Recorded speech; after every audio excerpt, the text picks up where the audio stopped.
reason, in my opinion, to be pissed. Yeah, I if didn't they know, by the way. I Yeah. didn't know. So I only learned yeah. there. So I saw like a bunch of patches like of USAID and like posters and things like that. And I was like, huh, interesting. So we asked the question of the chief of this Oh, we are establishment. live now, just in case you're Oh about yeah, to tell us sorry. a Yeah. private story. Okay. I don't No, that's it's Okay. fine. I will not share anything that shouldn't be shared Okay. anyway with any. Well, No yeah, offense I to just any of want to you. make sure, right? Yeah, Like, okay. yeah, oh, yeah. Of course, yeah. I'm just saying. So Gotcha. yeah, are we live? We should say hello Oh then, I yeah. guess. Oh yeah. I probably should do that. Sorry, it's been such a day. I am off my game.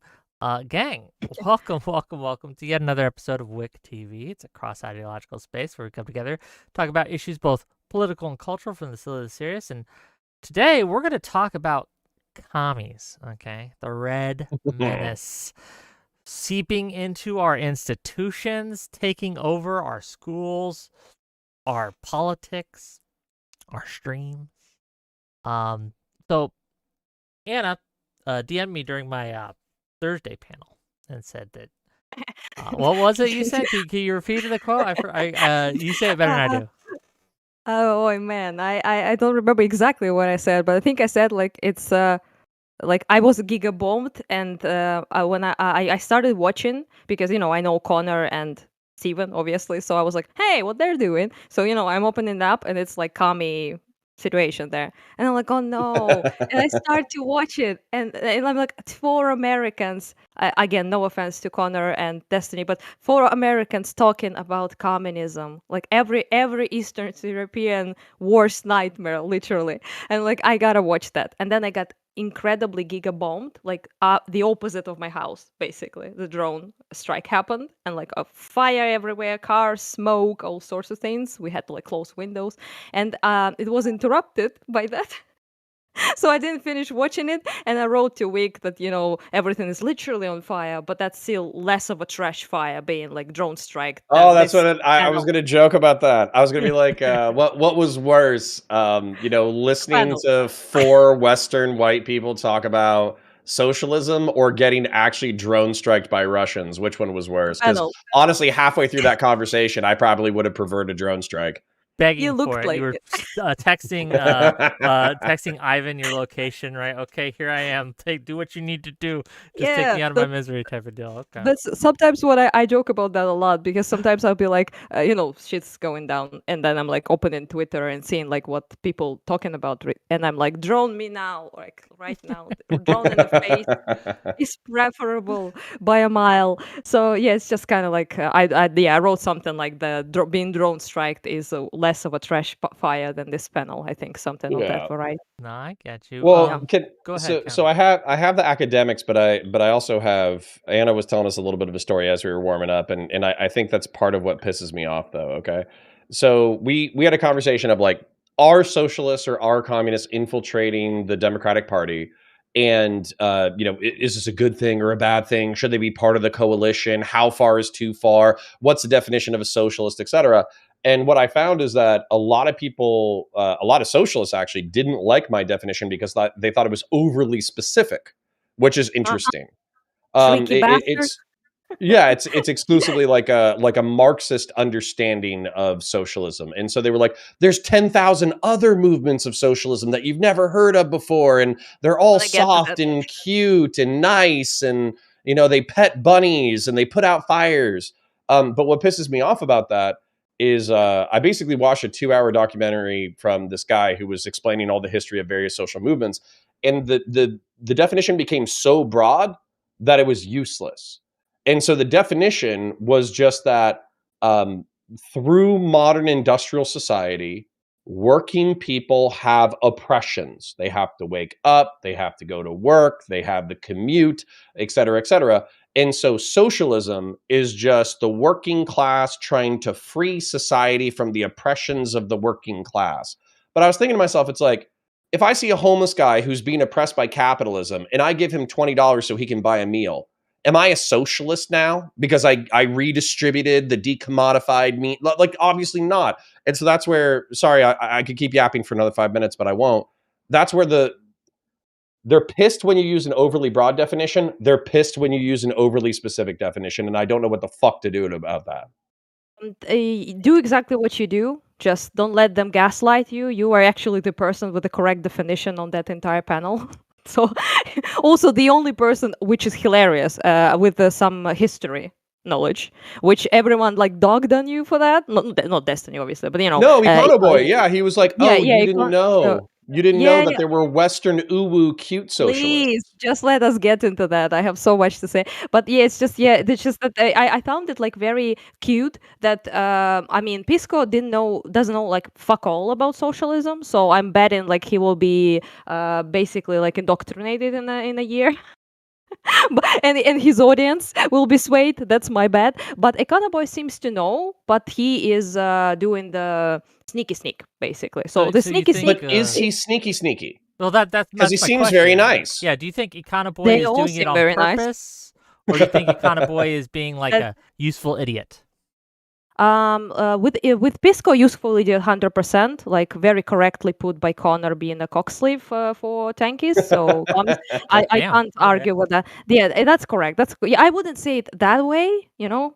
I can't argue with the logic of it. No, Okay, with Econoboy though, I don't know. I will be honest. Like, sometimes things he says makes me think he knows what he's doing and he's sneaking, or sometimes it may seem that he's actually one of those deluded leftists who believe. Who were like basically duped. I don't know, like for sure. I can't tell, and I'm not gonna tell because I But- never watched anything with him other can than I- this panel, so I I- can't, say. I want Yeah. to make an analogy though to my experience for it. though. So in 2016, we were doing the anti-social justice warrior wave, right? Shoe on Head, who Mhm. just blocked me on Twitter, Chris Ragon, Sargon of Akkad, they're all like, "Oh, we're classical liberals. We're actually liberals, but the That- left wing has gone too far." Yes. And then there were these talking points like, "Oh, well, nobody will ever tell you that black people commit a disproportionate amount of crime, and therefore this, that, the other." And so I joined like a few right-wing groups. And I realized probably around 2018, 2019, we were appreciating racist jokes in different ways. So when they were Mhm. posting a racist joke about a Jewish person running the world, I was like, oh, ha, that's so absurd that a single ethnic group would be running the world. Isn't that funny? And then they were like, no, Connor, they do run the world. We're serious. And then it was the same thing with like the black people. It's like, oh, black people have the warrior gene and they're going to kill everyone. And I was like, oh, haha, isn't it absurd to think that every black person is evil and predisposed to violence? And they're like, no, we believe that. And I was like, fuck. So Racist ruined that's where, racist jokes were ruined by racists because you're exactly right. Right. I Because grew they up- weren't joking. Yeah, we'd make And so fun of each other's groups and stuff like that, right? We'd do it all the time. We'd be like, yeah, and they'd make fun of me being the whitest person you probably ever met, right? We'd make fun of them too, like, oh, well, yeah, at least I have a father type of deal, right?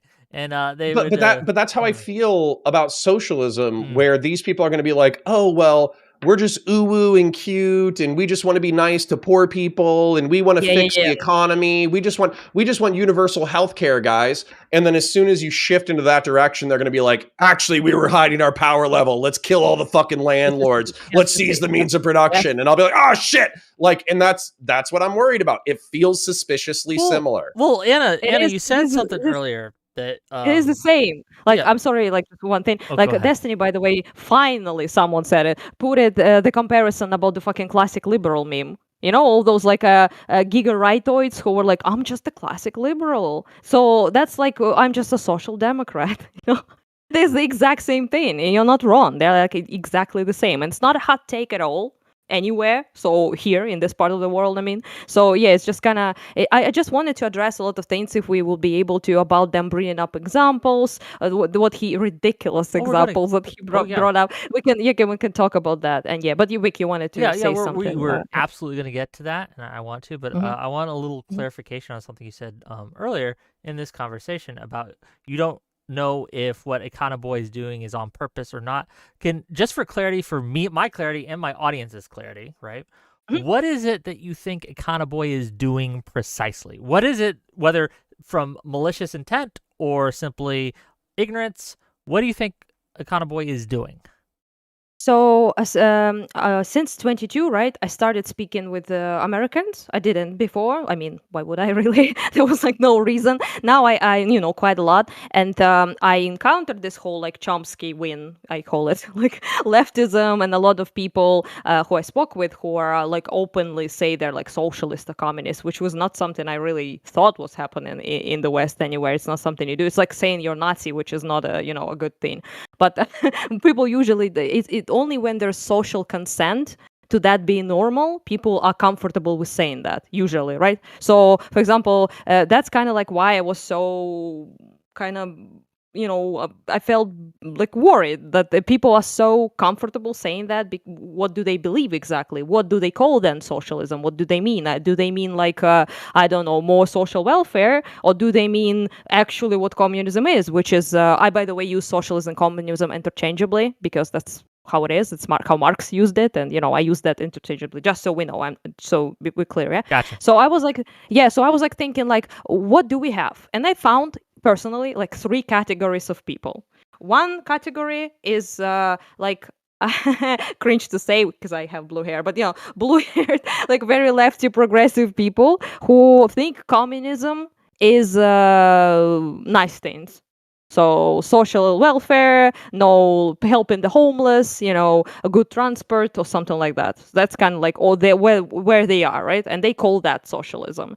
So next group, second group, is people who are knowledgeable, I guess, in some regards on theory, quote unquote. So they have some sort of understanding what socialism and communism is, but they are deluded into thinking that there is a way to install that without all that socialism entails. So they think that, for example, destruction of the private property, so abolition, right, of private ownership of things, could be achieved through democratic, let's say, means. And such people do exist. And it might be Commie. That's kind of like my vibe, what I get from him, right? And there is another group, and those people become useful idiots specifically because they are deluded by much more nefarious people, and they are bought into ideology, and they are not willing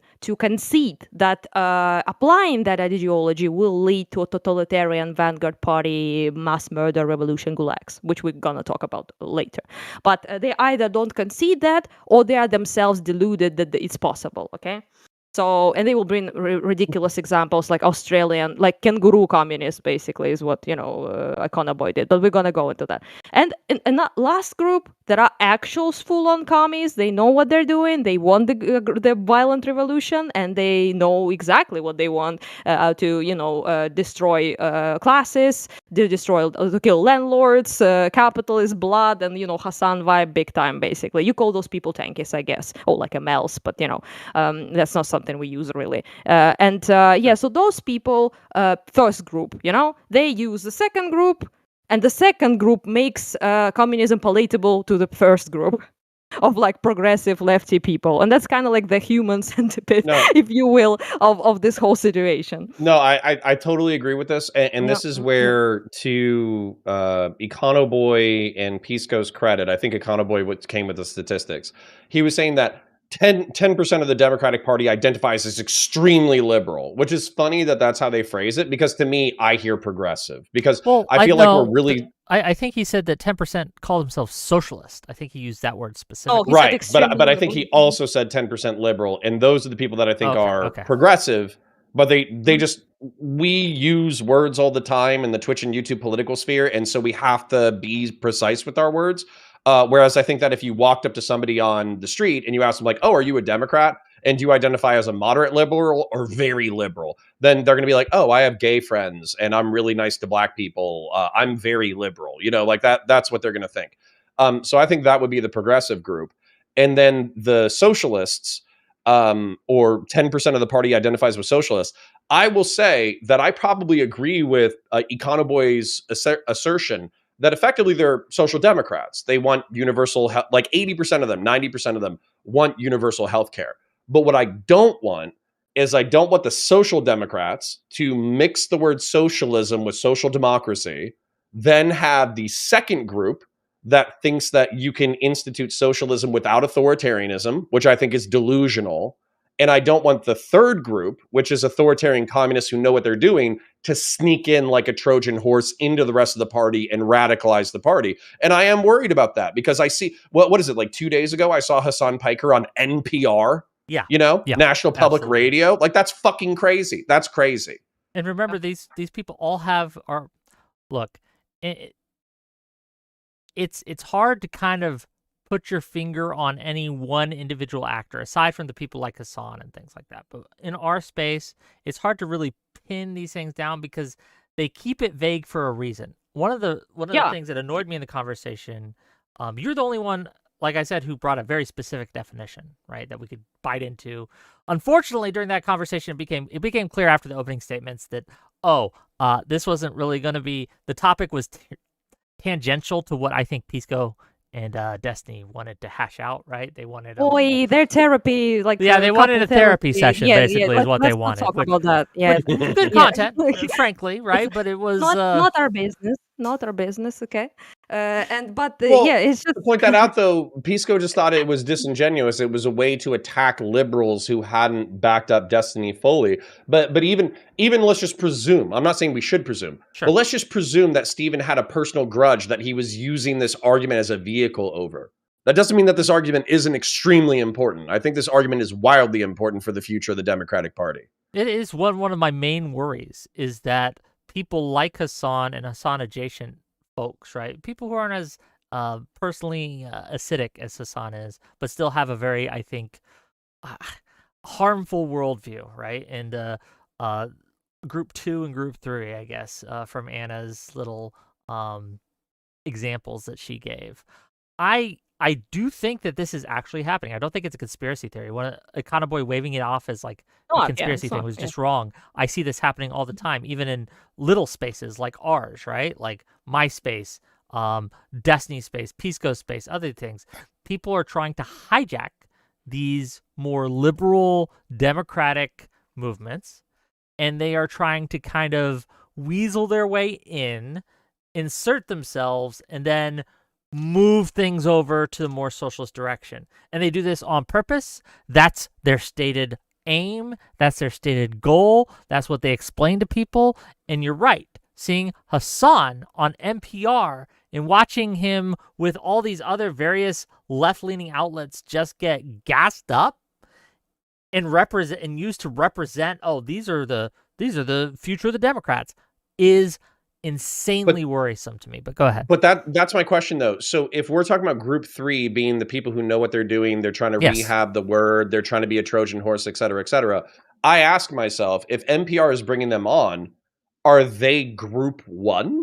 Like are they group 1? Are they group 2? Are they group 3?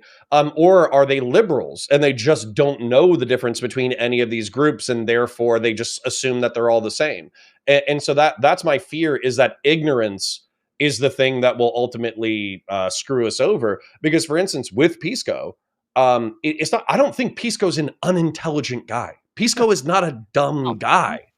However, I feel like people were effectively dog whistling in front of him, and he didn't feel any need to call it out because he didn't recognize it as dog whistling. Yes, exactly that. Thank you for saying that. I was thinking how to say this kind of English, but you say it my ass. Basically, it's exactly that what is happening with people like Pisco, because he's not stupid, obviously. He's an educated person. He's good at debate and all that sort of thing. And I'm like literally on his side in terms of like being anti-MAGA and all of that. So I'm not like saying, but the reason he is very good for them to use as a useful idiot, and also as a pipeline to sway the audience.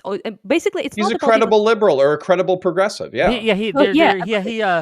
Econo Boy and Pisco have a level of respect in these spaces, right? People, they have a certain gravitas that people will take them seriously, where they wouldn't some rando commie, right? Anyway. These people are even worse in some sense, because if you throw like an actual like fucking Leninist or some kind of guy like that, he's not particularly palatable to many people. Whereas Pisco and Econoboy, they are palatable because first of all, they don't come off as radical. They are, well spoken. They seem to be like normal people, right? And so they are, and they are. I'm not saying they aren't. I'm just saying they are palatable to people, and that's why it's such a good. It's kind of how Nazis and far rightoids doing that, right? They also weren't like a couple of years back. You seen, guys, probably, yeah, that Mehdi Hassan panel when people are like full on, I'm a Nazi, Yeah, I'm a I saw fascist. clips of that. I haven't Yeah, watched the whole thing because that's I need because my sanity to work, right? yeah, But that's I've seen because it footage. became so like normal and acceptable to say it that people are not afraid anymore to say that. But it wasn't like that. We had like those, oh, I'm a Christian nationalist, I just want, to preserve the population. I just think that white culture is based. You don't start with the fucking deport all of them, right? It's not like usually the starter of the country. You don't get to the No, final that's solution, no real that fast. well, Yeah, and that's Econo yeah, Boy and so and that Cisco. Really? Yeah. The well, all I was rogue. going to say was the vibes are off because do you guys remember right before the Unite the Right rally in 2016, Richard Spencer was going on every single program and he's like, I'm Yeah, not a he was palatable. supremacist. I'm a He was nationalist. palatable. I just want to segregate from other people. I think there's something special about white people. When somebody All threw up a cultures are Roman great. salute, Yeah. yeah, when somebody threw up a Yeah. Roman salute in our meeting, they were just like, they were overcome with exuberance. I think it was a shit post. And so, like, effectively, I don't think that these guys are Richard Spencer. But if you remember Unite the Right wasn't all Richard Spencer's alt-right people. It was also the Proud Boys, who are a Hmm. libertarian group, even though they get into fistfights and they're effectively a militia. It was free speech advocates who were like, classical liberals and all that kind of shit. So there was a whole host of I think somebody calls it wheat and chaff. So with wheat, there's actually like the thing that's edible, and then there's the chaff, which is like the grass stalk around it. And so if you leave the chaff on, it looks bigger than it is, but that's where you need to shake out the wheat from the chaff. And right now, I think that the far left of the Democratic Party is failing to shake out the Marxist-Leninist segment. Yeah, yeah, great. That's how you make things palatable, really, right? Because any radical or super extremist ideology, whether it's far right, far left, whatever it is, right, is you need to sell it to the normies, quote unquote, in all times, really, in history. And there are certain events as well, right, in societies that make people more accepting of radical ideology. For example, a lot of like negative feelings about things, some sort of crisis. Previously, it was like lost wars, like crumbling empires, whatever the fuck, right? But or maybe it might be even just be economical crisis. Like there are certain things you just need that a lot of like that resentment, that like negativity, feeling of being like marginalized, feeling of being like. That's, by the way, I brought this example not publicly because I think I would get like trashed by Westerners by that. But I will say it now. I don't care. Okay, at Oh, this okay. I was point, about to say like we are public, just to let yeah, you yeah, know. yeah, There's yeah. about, I will at least on say it. my end, about 100 people watching. But go ahead. Fuck it, I will say it. It's a hot take maybe for some, but I don't think it is. You know how rightoids are really good at like far righties? They are very good at recruiting incels.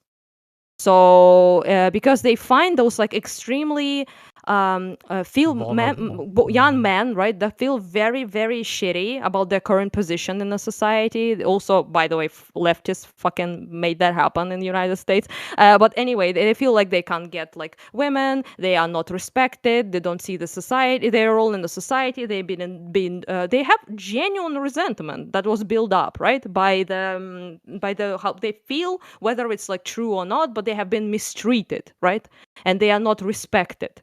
So that's a prime material for the radicalization, because people have this resentment within them. I want to channel it somewhere, and you can channel it by misogyny, Jews everywhere. Like, why are they all fucking anti-Semites now? Sure. Those people, because they've been.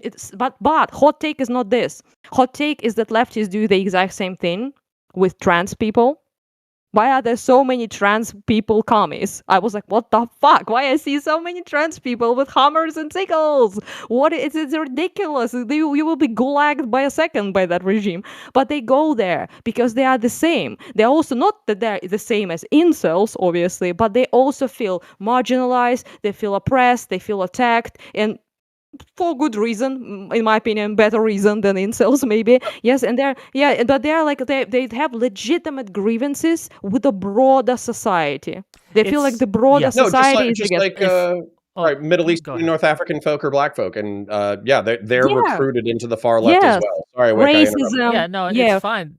No, I think you're hmm pointing to something that's very, very true. I will say this: liberals have failed at not only understanding the basic problems of these groups that you mentioned, but also to taking them seriously. And that is a failure from liberals that we need to Like, can do better I on. need a point. You can point I need back to. in a second. In a second, let me finish, We. and then you can go. Yeah. But in all these groups you mentioned, as you said, they have legitimate grievances, and the bad actors will use that true thing, like, yes, you are suffering. The problem becomes, and the insidious nature of it, is that they will say, and what will solve this suffering is our ideology that you should buy into. Yeah. It's not your fault, it's the Jews. It's not your fault, it's the establishment. It's not your fault, it's all these other things, right? And Fucking we will fix heterosexuals. it. And we The will white fix man. it. It's You know. capitalism. Capitalism, It's it's easy. oppressors. Capitalism is your Yeah. problem. And Yeah. if we just get rid of capitalism, it will be better.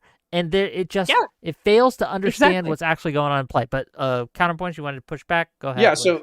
so there's two things that are popping into my brain. One is a conversation I had with the Untrodden podcast where he was saying that, well, you still have to deal with these bad things are happening because these variables that we're talking about, like dispossessed white males, not able to get dates, not able to find a good job, et cetera, that's going to fuel the far right. And then when we're talking about dispossessed minorities who feel like police brutality is everywhere, that they're constantly being shit on, that cis hetero patriarchal colonial society is just taking a dump on them all the time, they also feel the way that they feel. So unless we deal with the way that they feel, we're fucked, because we can just criticize and say, hey, you're being manipulated. Hey, you're being manipulated. Hey, you're being manipulated. But the truth is, if you don't fix the things that are pissing them off, then they're not going to care. They're just going to embrace the ideology.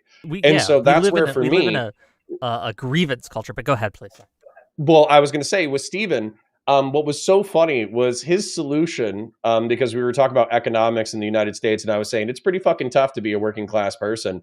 And his thing was like, well, you know what? I've looked at the stats, and in the 60s and 70s, it really wasn't that much better to be an American. And so as a result, if you think everything sucks, that's kind of on you, and you should just suck it the fuck up. And I'm just thinking to myself, if I go to a 19-year-old fucking Nazi and I say, hey, your grievances are delusional and just suck it up and just go back to working 7-Eleven 60 hours a week and, don't care about culture war bullshit, he's going to tell me to fuck myself. And if I go to the trans person and I say, hey, listen, you're mad that trans women are prohibited in sports, but realistically, there's not a genocide going on. Shut the fuck up and suck it up. That person's going to tell me to go fuck myself. So liberals, hate to say it, Steven, but that's not much of a fucking solution, is saying that your oppression is delusional. I agree with you, yes. I'm not gonna defend that. I haven't spoken with him about it. I wanted to, but I'm like you ain't like gonna sell, your liberal glorious stuff by being like, oh, fuck you and fuck you too. It's not probably like not gonna be helpful. But it's hot take, I guess. I don't know. I also don't really understand why he doesn't want to appeal to the center right people. Not sure about that, or but it's a whole other topic. I'm not really here to discuss like who you should appeal to in America and how to, because it's not my field of expertise. I'm not American, and I leave it up to you guys to understand that. Yeah, we are here to talk basically communism, like infiltration and dog whistles and all of that. Which return to can I say it real quick before we do it?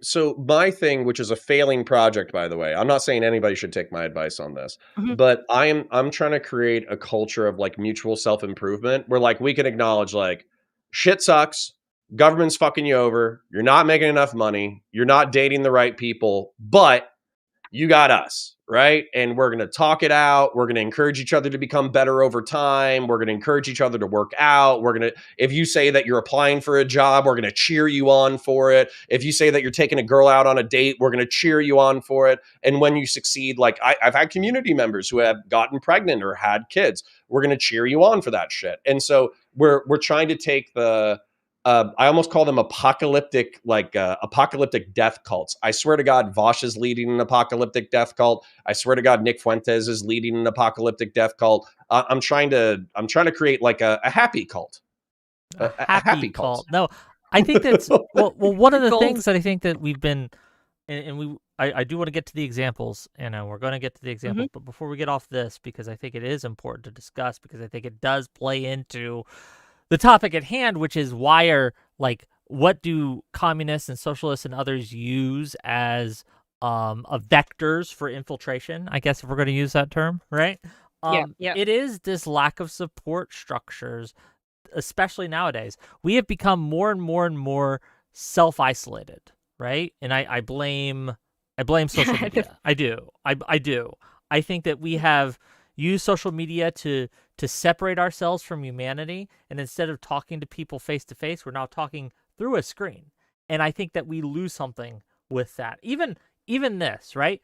I haven't met Anna in real life, but I've met Connor in real life, and talking to him face to face is substantively different than talking to him over a screen. And that's not because he's any different in person. Like, he doesn't act different. He doesn't say one thing behind the camera, one thing to the camera. It's because there is something about being in a physical presence with another human being that edifies us, that uplifts us, that gives us some core nutrient that we don't get through a screen. And I think that this is why more and more, I think the left and the Democrats are becoming vulnerable to this kind of infiltration. Now, MAGA already, and maybe you guys will disagree with me, but I think MAGA already fell to it. Like, MAGA is kind of a Maoist kind of thing at this point, right? They're done. They're cooked, and I hope they get better, but I don't know if they will. And so the Democrats are kind of my only home left.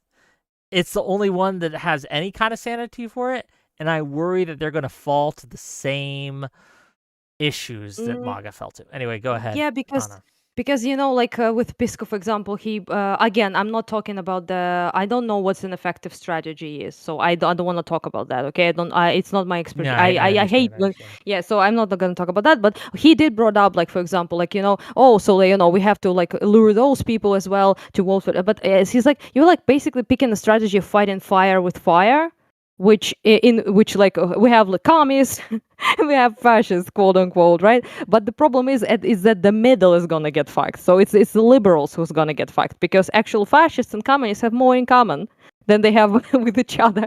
They can fight each other for sure. They're on the opposite ends, and they tend to fight each other, obviously, right? But it's just that anti-liberal people are getting ahead, anti-democratic people are getting ahead. That's the problem. And if that's the values you want in the United States, which I think you do, obviously, right? Democracy, all of that shit, all of that good shit, then that's under threat from both ends, really. It's the only MAGA is much worse now because in power, clearly, in terms of political power. Yeah, what would you say to people like Akana Boy or people like Pisco who say, well, actually, we're liberal. We love democracy. We love individual freedoms. No. Akana Boy doesn't say he's liberal. He says he's a socialist, I believe, from our Twitter conversation. So I can explain this. So I've actually listened to a specific Akana Boy segment on it.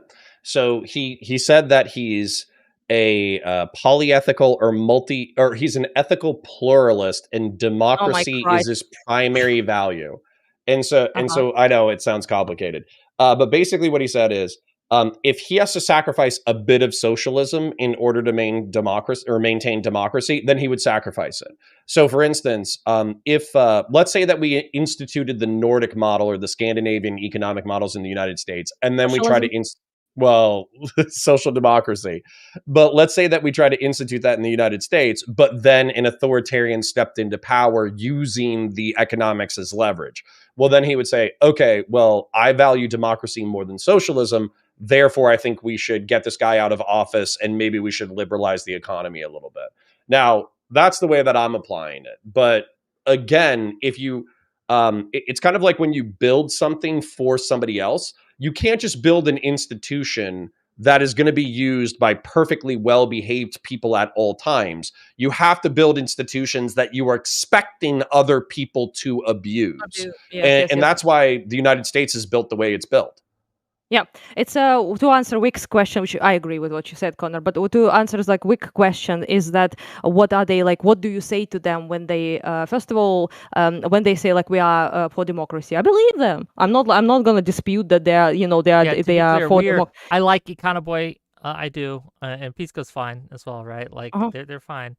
I'm not here to just dog on them all day. I do substantively disagree with them though on these things, but I just want to make that what I want to say is about how what would I say, right? So first of all, I think all of you really need to stop being fucking gaslighted, which Connor wasn't at that panel, I think, but Destiny is to you as well. But so many people allow them to get away with their Weasley ways, especially the Weasley ways of not defining socialism, refusing to engage with the conversation that AOCs and Sanders are not exactly what you were talking about. I was annoyed by that. They would constantly bring up people who, if you listen, the definition is broad, sure, but it is it's an ideology, communism, right, or socialism, whatever you want to call it. It's an ideology, economic, political and economical, that requires the destruction of the private property. So there is the means of production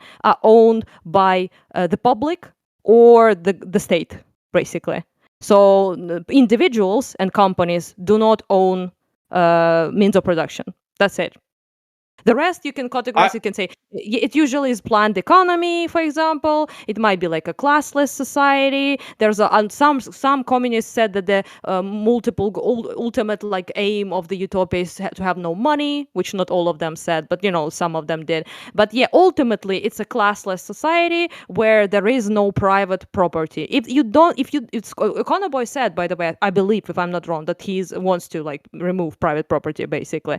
So no, I heard that too. That's his ideal state. That's where he'd like to end up. The goal, yeah. So the only difference then now is two things. If you don't believe in the abolishment of private property, you are not a socialist. If you're just not. If you do believe in that, then it comes down to how you want to get there. And that's why they do disagree. He said, like, there's a lot of debate. Yeah, there is. Usually they kill each other during that debate. But other than that, it's a debate about how to get there. For example, democratic socialist would be like, I want to get there by democratic means, right? That probably is Econoboy, right? But I had Scandinavians. So I had Scandinavians jump into my comments though, and they were like furious because people were saying like, oh, the Scandinavian model, let's do the socialist Scandinavian model, because they idealize, Sweden, Norway, Denmark, etc. And the Scandinavians in my thing were saying like, no. If you say you're a socialist in Scandinavia, then you're viewed as like a tanky. You're viewed as like an apologist for the Soviet Union. Right. That's how you think. Yes, whereas in the people world who say like we like the Nordic model, it's more social democratic or whatever, and the differentiation in their minds is they're not trying to abolish the ownership class. They're not trying to abolish private property. All they want is the state to regulate and to tax enough that they can provide for a generous welfare state. Therefore, everybody has what they need. And so that's where, for me, it's kind of interesting having this conversation, because if I talk to somebody from a historical perspective, they could say, okay, well, that's still the working class freeing themselves from the oppression of the economy. Therefore, it is socialism. But then I feel like they're hiding their power level, because realistically, then you ask them, well, what's your ideal society? And their ideal society is typically a Marxist vision. Yeah, and that's the problem that I try to point out because that's what's make it so tricky to interact with. It took me some time to like understand how to interact with those people, because you can't really tell whether they are delusional in the sense that they believe that it's actually like social welfare and broadly safety nets and all of that, and the government controlling more things, I guess, and like owning some major productions, for example, in the country is just socialism. It's what it is. That's socialism in their mind, or they're using that as a stepping stone to push further. And that's the question you can't really genuinely like answer in 5 seconds, obviously, of the conversation with people. But it's just that the problem there, of course, is you need to press people and ask them, how do you get there? And that's like conversation that nobody's having for some reason, which annoys me. They avoid it as well. Well, most Play people, dodgeball. yeah, most people, when you push on it, even if they're secretly lying to you, they're not going to, especially on platforms where you can ban for it, right? They're not going to say, "Oh, I'm okay with violence to get what I want." They're just almost never going to say that. A few will, right? But I think that the competing definitions here and the competing understandings of the word socialism and what it means to be a socialist, like your definitions, Connor, and I think you gave it too, Anna. A lot of people would, It's the definition, okay? yeah, You need but a to lot be of people would strong say on no. that. It needs to no because my socialism is good actually and doesn't require any of those things, right? And I think that even if those people are serious and even if they really believe it, the danger of that is it allows the people who actually do want to abolish all private property and they don't care if a little violence has to be done to get there, right? If you to come into the conversation and say, I'm socialist too, just like Econo Boy, but it's not just like Econo Boy, right? It's substantially different than Econo Boy, but we're using the same word for fundamentally different things, right? I would not be surprised if there's a substantive amount of even chat or your comment section or anybody who would say that we're being alarmist. But all I would try to do is I would try to invert the logic to the right wing, where people laughed at Donald Trump in 2015, 2016. They didn't think he was going to win. 60% of the party voted against him in the 2016 primary. He only won because the moderates split the vote. Once he got in charge of the party, he kind of bent the party to his will. And now, like, I define fascism as political corporatism and flexible authoritarianism.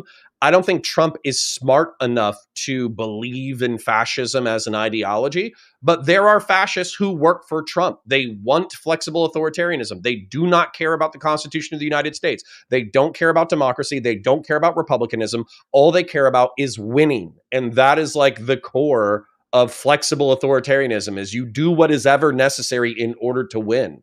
And that's the same thing that for me with the socialists, they might expand how popular social democracy is on the left, particularly if liberals say, hey, suck it up, Buttercup. It's not that bad. I'm also not going to help you, even though things suck. Yeah. That's like, as a matter of fact, I almost view that as more important than shit talking tankies all the time and shit talking social democrats all the time. If people were happy, they wouldn't be considering extremist ideologies.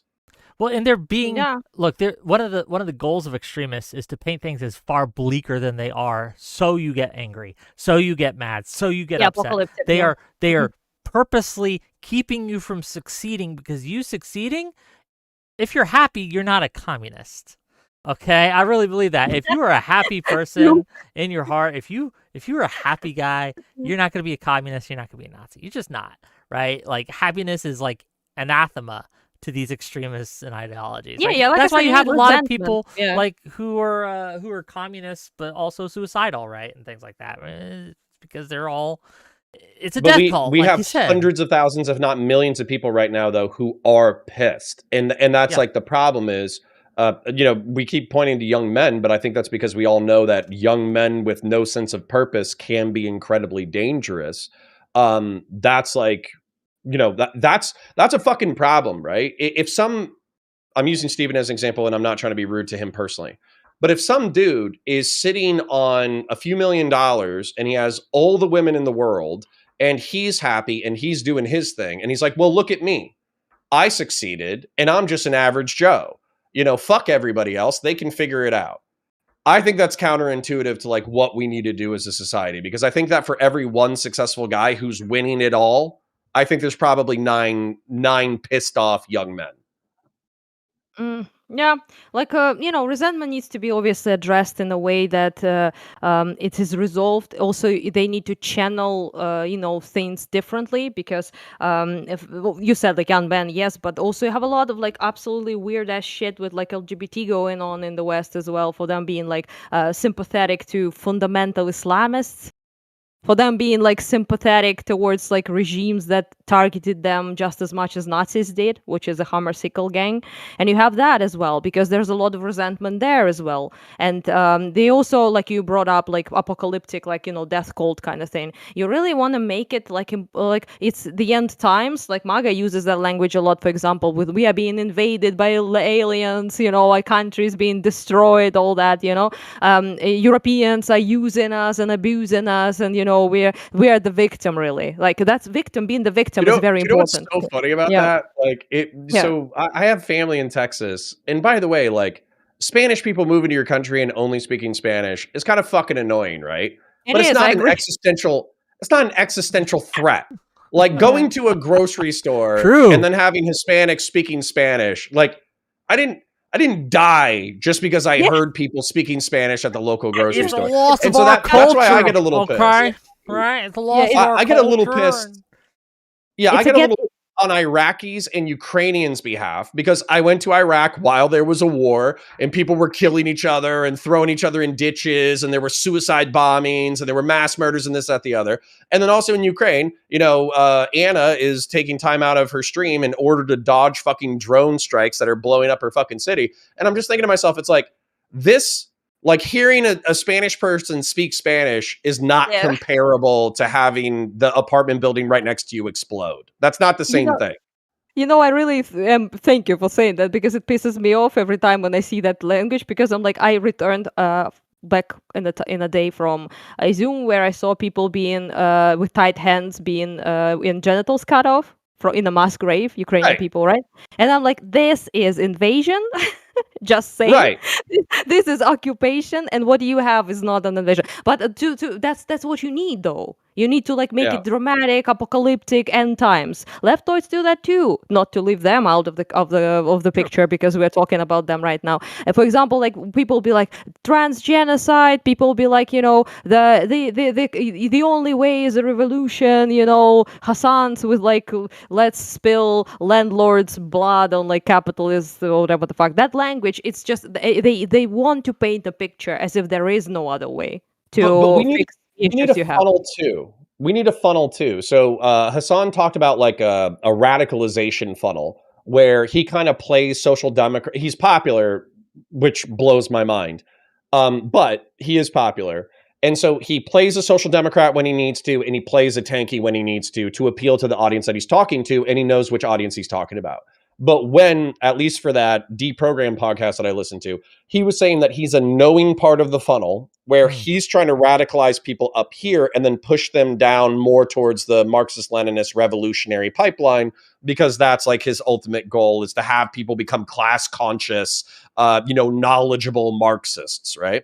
So liberals and libertarians and conservatarians, we need a funnel too. And the funnel needs to be, we talk about the psycho freaks on the right. We engage in drama with them for entertainment. We talk with the psycho freaks on the left and we engage with them for drama and entertainment. But then we need to push our audiences to be fucking normal, like as aggressively as possible. Like, Be normal, please, memes. God, wake up tomorrow, drink coffee, rising. go work your job, listen to a podcast, go hang out with your friends, get done with hanging out with your friends, listen to another podcast, and go to sleep. I can't have Pay friends your bills because of and pay your capitalism. taxes. Don't you understand? Have you been listening to a word that's being said? I cannot make friends because capitalism is stopping me. I can't get a girlfriend because capitalism is stopping me, right? That's all. But that's what I'm saying. Like, now I'm shilling for myself, but like join the community of grill hottists, okay? Join the cog, all right?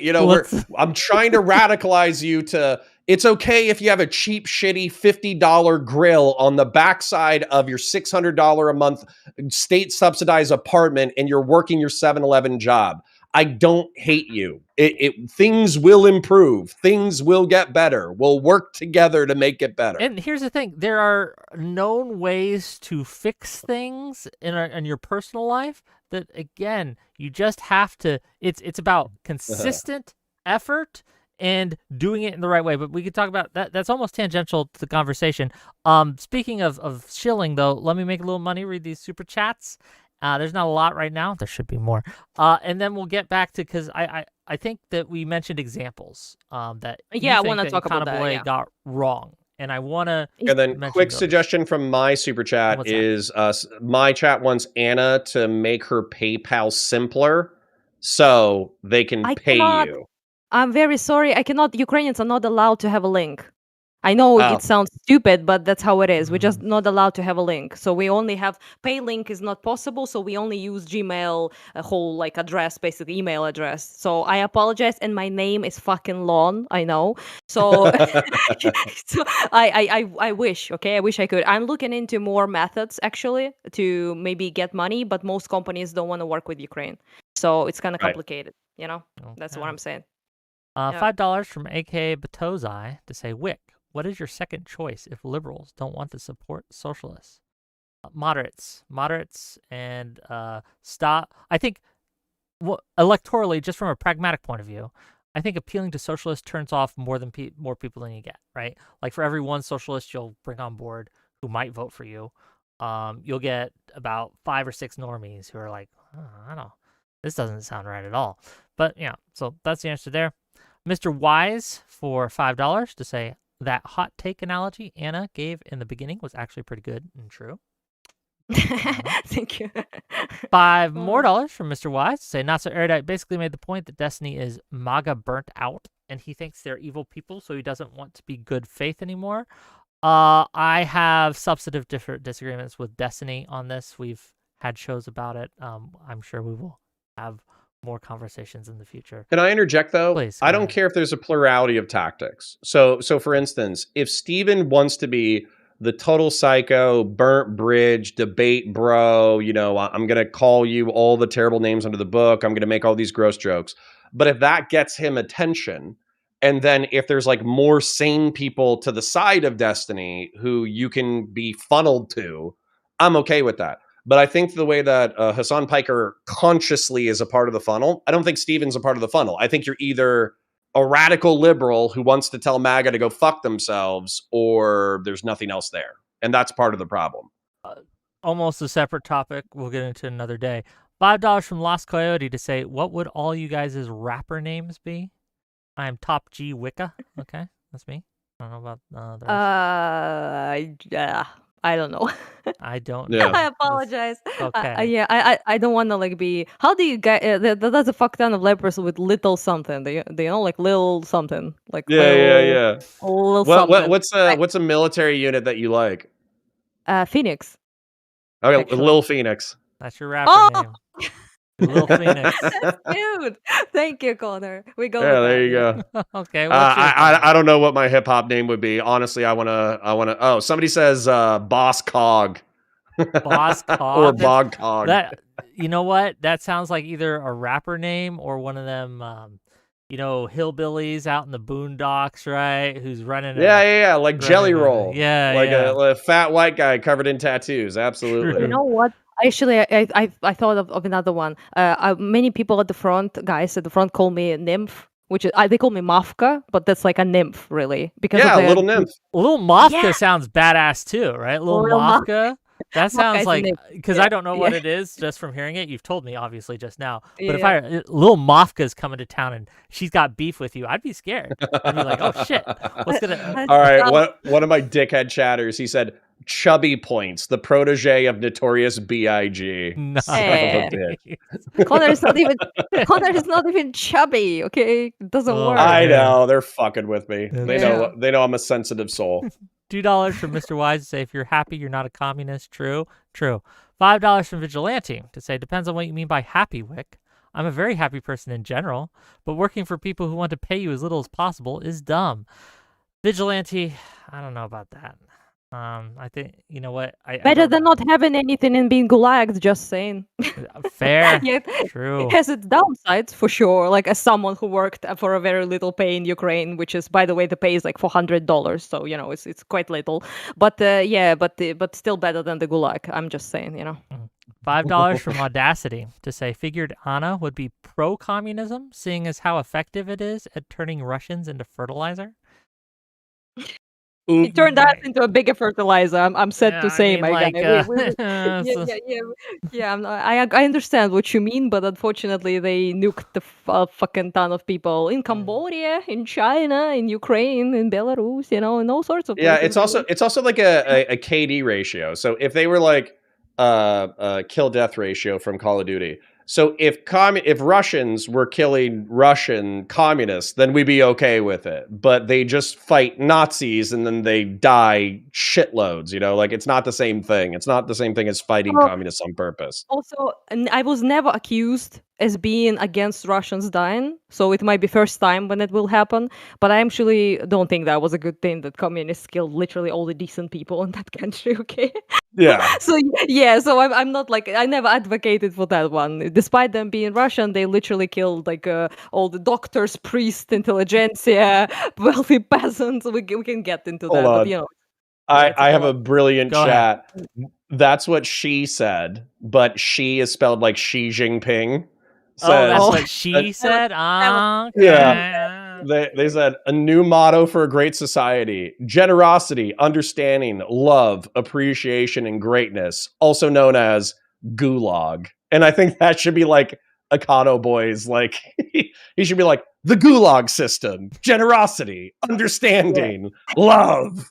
Okay, one last one, then we'll They get to could honestly yeah, repackage even that. one last Yeah, one, then sorry. we'll get to the examples. Origin of Logos for $5 says never base your identity and purpose with politics. You will lose your soul that way. You will never reach eudaimonia. I don't know if I was pronouncing that word right. True. Okay, so Anna, you Eudaimonia, good mentioned living. yeah, you mentioned some specific examples that Some Econoboy Greek stuff mentioned. going on there. People know terms. I'm impressed with Americans knowing things. Okay. Oh, you're welcome. There was an anti-American comment if you didn't catch that. It's okay. But No, anyway, it's fine. Honestly, like Yeah. I've appreciated. I think my chat in particular, but also Twitch and YouTube politics as well. I think there is like a disproportionate amount of people of like really intelligent, underemployed, and employed and unemployed people. Like I think there's just smart people, regardless of their social or economic status, in Twitch and YouTube politics. Also, if you are unemployed, you can read a bunch of stuff. That's cool. Right? Yeah. Like if you're just chilling at Have home. fun. Yeah. Yes. Yeah. What is Can you your, get back to the example? Yeah, specific examples. What did Econoboy get wrong? Go ahead. Okay, so I might yap for a little while just in advance. time. So basically, like I noted that with Western, lefties, not even like just straight up like commies, that they kind of like want to be in both worlds at the same time. So like Schrödinger, if you will, communism, really, right? So they kind of want to say that everything that happened and went tits up wasn't real communism. So, but also like AOCs are communists.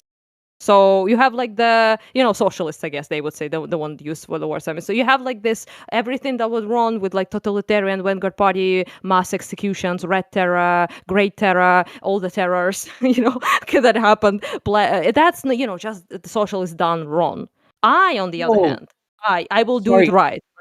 So, sorry. So hold on. Sorry, real quick. This kind of clicked into my brain. Like, well, we should hold them accountable for the vague definition at that point, because socialism is just when the working class has a mass movement to try to end the oppressions of capitalism. So how is the Soviet Union and Maoist China and Pol Pot, how are they not socialist? They're mass working class movements. Yes. So you kind of like they dance with purpose there because they want to kind of like obviously avoid comparisons with Stalin and all of that, and Lenin and Mao and all of that dog shit, because it's kind of difficult to sell that to anyone really.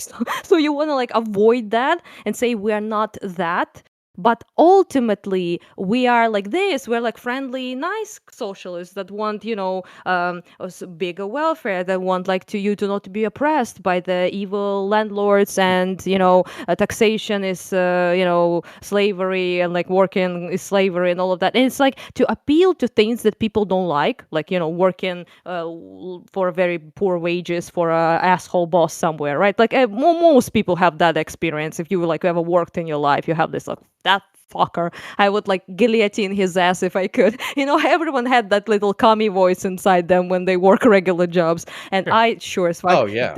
remember that feeling, right? Of being also being unfair. Things are unfair to me, like a regular person, Yeah. right? And you kind of have this urge to seek fairness, right? To seek like justice in many things, Yep. and that's kind of like what I am annoyed. Speaking with Westerner leftists by is that they really want to keep that like both sides thing going for them, which really helps their cause. So that's why it was the corner thing annoyed the fuck out of me. Not what you said, Can what I was said can to I you. can I Yeah, add to sure. this? So with the Western leftists too, what they wanted to claim was that the Labour Party in the UK, and I think like Attlee in Australia or whatever, were Fucking were kangaroos. examples were examples of socialist governments being in power. And I feel like there was a play in words in here. These Yep. were, in my opinion, liberal democracies, and they were parliamentary systems, meaning that oftentimes they have to build coalitions, which mean that Labor would get in a coalition with another, and even if they didn't, but let's just say for my sake they did, they would ally themselves with like the liberals, for instance, and they would build like a Labor liberal coalition government, but Labor was disproportionately the powerful faction, and therefore they were in power. But they still had to deal with the fact that there was a king in the Commonwealth of the United Kingdom. They had to deal with the fact that there was a military and law enforcement that didn't necessarily like Marxist socialism. And so there were always these things that tamped down on the zealotry of socialism, to the point that the socialists were effectively held back from They were doing the neutered. worst Yeah. things they Yeah. possibly could do. And so them claiming like, oh, it like sorry, last thing that kind of pissed me off was what is it? Legalizing weed is socialist. Raising minimum wage is socialist. And that just made me so fucking mad, because it's like Yes, drinking that's what I wanted. water is That's what. socialist. Like, That's fuck exactly what off. I wanted to talk. You brought up exactly what I was going with what annoyed me, Good. because you bring up, right. You did that, if I'm not mistaken. You like Mao, Pol Pot, Soviet Union, blah blah blah blah. You bring up the examples where actually there was communism. Because there was a genuine big attempts at liquidating Where they had unchecked classes. power. Yes. Yeah, they actually were fully in power when they attempted to liquidate all the, kulaks. I don't know if you know that what that is, but kulak is a wealthy peasant. So people who owned basically land after Russian Empire removed serfdom, and it was legal now for people to own shit and to buy land, get loans, all of that, right? So that was liquidated. Priesthood was liquidated. Aristocracy was liquidated. Like liquidating all of that. We can talk about that later. But that was the planned economy. Government, like the And the state, abolishment of class. That's what you just said. abolishment of They class. Yes. abolished the classes. Yes, yes. So they were actually like putting in those steps there, and instead, so they want to live in both worlds. They want to say that this, what Connor brought up, was not an example of genuine socialism when it was, Well, But then to be fair, yeah, to Econoboy here, he would say, well, can I? Yeah. yeah, he Yeah, would say that's authoritarian socialism, and mine He is wouldn't even not say authoritarian. he wouldn't even agree You that don't that think was so? communism, because the example he brought up, then two corners, real examples, he bring up the fucking obscure kangaroo socialists that I didn't know existed. I had to look it up, and he brings up and he brought up Kerala in India, which was funny to me that he brought it up as an example of socialists being in power and not being a vanguard party, and like not genocide and not destroying anything. Like, but Kerala actually, which I ended up researching, is not fucking socialists. They have private property.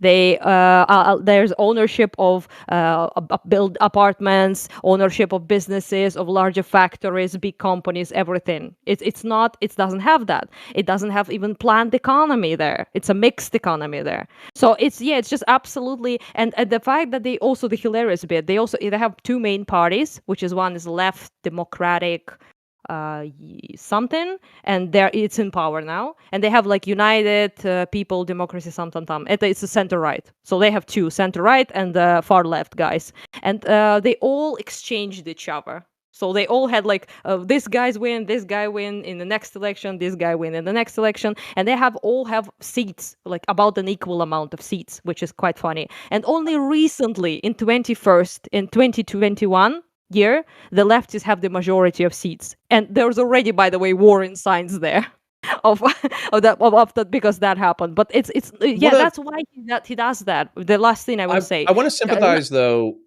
Sorry, real quick, if I could. I want to sympathize though with the far left, for instance, though, just because like for me on the far right, I think I can articulate all the differences between Christian nationalism, fascism, like neo-Nazi, like alt-right. But that's because like I took the time to get to know members of each faction and basically have them explain my ideology. So I could sympathize with Econoboy with like, oh, well, I'm a democratic socialist or whatever. I believe in democracy. I'm a ethical pluralist or whatever the fuck he said. So I could understand his frustration with being compared to the authoritarians. But again, like I'll bring this up as another point is like, the reason why I like liberalism is because maximal human liberty works for all kinds of people, right? If you're gay and you have maximal freedom, that's good for you. If you're a Christian and you have maximal human freedom, that's good for you. If you're a fascist, even if you advocate for fascism, liberalism's probably better for you because in a fascist regime, you're going to get fucking killed. And so liberalism, allowing you to make choices about how you conduct your life and how you influence your community, that's why I like maximal human freedom. And I think that it's good. And I fucking hate these authoritarian fucking dickheads. I think they don't even want what they say they want, because when they get what they want, they're going to be the first people on the fucking chopping block for being the wrong kind of thing. Yes, that's true. But sorry, your internet broke up a little bit. But let's say that Econoboy gets what he wants and he's an incrementalist and he gets it to 60% or 70% of where he wants it to be. Who's to say? Like let's say there's three Econoboy. Econoboy has Econoboy Jr., Econoboy the second, Econoboy the third. And through incrementalism, by the time that we hit the third, America is a social democracy. But the word socialism has been so rehabilitated that effectively, like now Marxist-Leninists are like, we don't want to wait anymore. We want to abolish class today. Just because you're incrementally pushing towards this thing doesn't mean that an authoritarian can't seize this power tomorrow. And I feel like that's another narrow vision of the ideology. It's just how you prevent that is never answered, really, because, for example, like you probably is aware of that, obviously, right? But it's that the good examples they bring are usually some obscure little commune of like 20,000 people somewhere. Well, he also brought up one of the bigger examples he brought up was Atlee, right? Kerala was, I think, the big example he brought up because a fuck ton of people lives there. There's a million. Oh, maybe it was people. another discussion. I'm not sure, but I already say I like two things really, like the obscure little commune of 20,000 people that is not applicable to the broader society. So the big nation, the big country cannot be ruled that way, even if commune works there, right? Or it's like some sort of big thing, like Australian example or Kerala example, where communism isn't really implemented. So there are like, by the way, in Kerala, they're also under the bigger government of India as well, which is at all not leftist. I'm getting a bunch of DMs telling me to bring up Live and Learn right now. Like I'm getting like 6 or 7. What's going on over there? Can someone check? Yeah, bring it up. What is they chatting shit? What's Live and Learn? Oh, that's Pisco's and Econoboy show. Hold on, I'll stream it for you guys. Right. Hold on. Malali's a unique last name. They're like, Anna's a piece of shit, and Connor can go fuck himself. Just real quick. Hope they both die in a car accident, fucking assholes. I have more chances to be drawn though. So he called me evil, and so I'll be talking to him about I'll die from a car wreck. Evils of socialism, I guess, on Wednesday. I'm sure that'll be a great discussion. Then watch finally, not finally. We haven't got even. Destiny Oh, really. God, He this wanted is to have just a him one-on-one memeing. about, I guess, socialism with me, and so I'll be talking to him on Thursday. I figure that'll get a lot of views. I'm gonna try and do a charity stream on my Okay, end. no, I this guess, is just him that night. trolling So you. that'll be on Dude. Thursday. Let's just be clear. And then on Friday, I've got another He's stream planned trolling with you. some mod creators. Is So that busy DPRK, week for North Korea, and Econopoint. communism, And and I the had Soviet together this Union? outfit, obviously, which that's was why those Congratulations. people Okay, can go put fuck together. themselves. Okay. My Literally symphony just walked just into a died. closet and grabbed the first thing off the fucking. Okay, Let's just sorry, be real I'm about gonna it. click out of that. Number- Otherwise, that's gonna piss me Yeah, off. yeah. That's So- that's just him trolling, I don't gang. wanna do that. That's all Thank that you. is. Okay, I get it. Okay, I get it. So, and by the way, we're in the internet game where the more attention like you get, the better it is for you, right? The more people who are going to listen to you. However, let's say that I was being accused of being a fucking Nazi, and then I was like, no, I'm not a Nazi. I'm actually just like a conservatarian. Yeah. Yeah, and then I was like, I'm actually like a libertarian version of a fascist. I believe in political corporatism, which by the way, I do. I believe in political corporatism. However, like I'm not like those other guys. I'm not an authoritarian.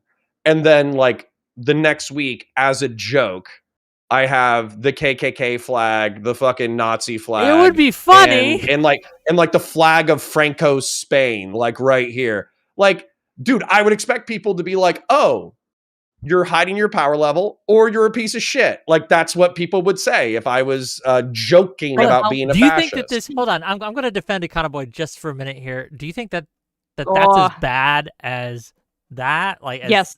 Yes. I think yes, I think North Korea is as bad as Nazi Germany. I do think that the Soviet Union was, pretty much the only. Okay, here's the thing. This is from my perspective. Now, bear in mind, I'm like a Western capitalist or whatever.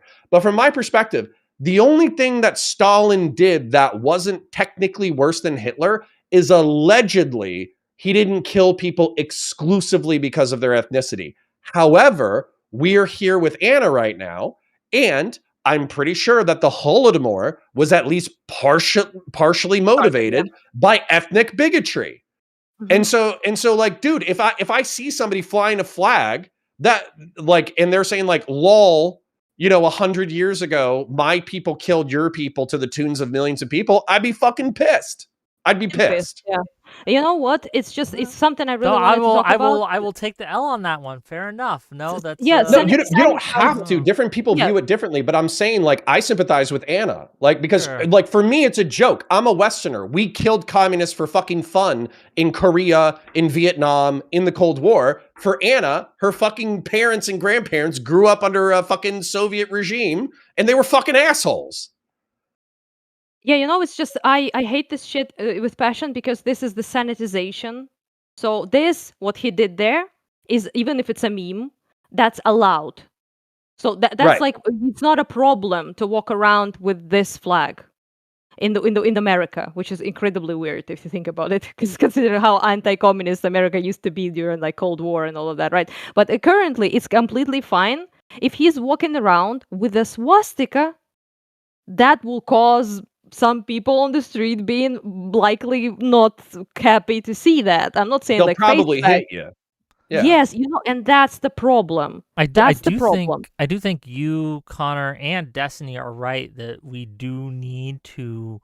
It's weird that socialism and communism specifically don't get more of a stigma.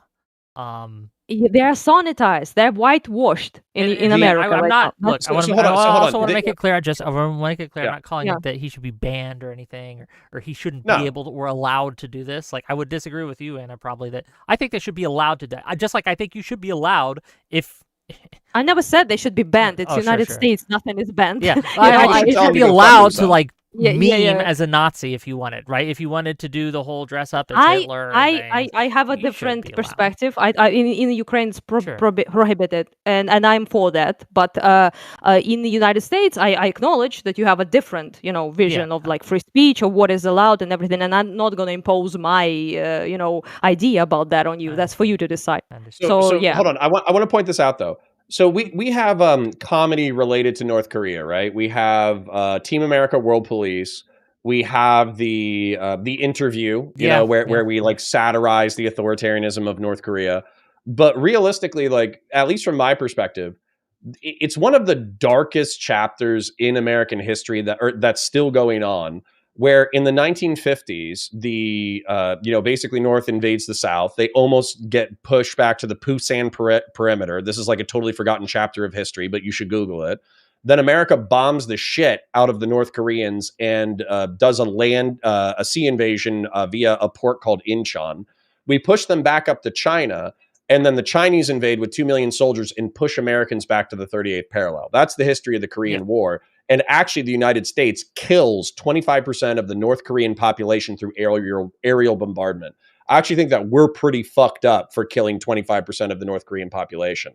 But what's happened since then, since we bombed the shit out of them, and China basically gives them enough support to survive, but not enough support to thrive, you have tens of millions of people who are effectively held in authoritarian dictatorial slavery. Yep. And so when he puts the flag up, like, yeah, like we can laugh, we can joke. Like, I'm going to laugh at the interview. I'm going to laugh at Team America World Police. But I basically see the flag of like authoritarian dictatorship with tens of millions of people held in slavery right now. To be clear, we also have media that satirizes Nazi Germany.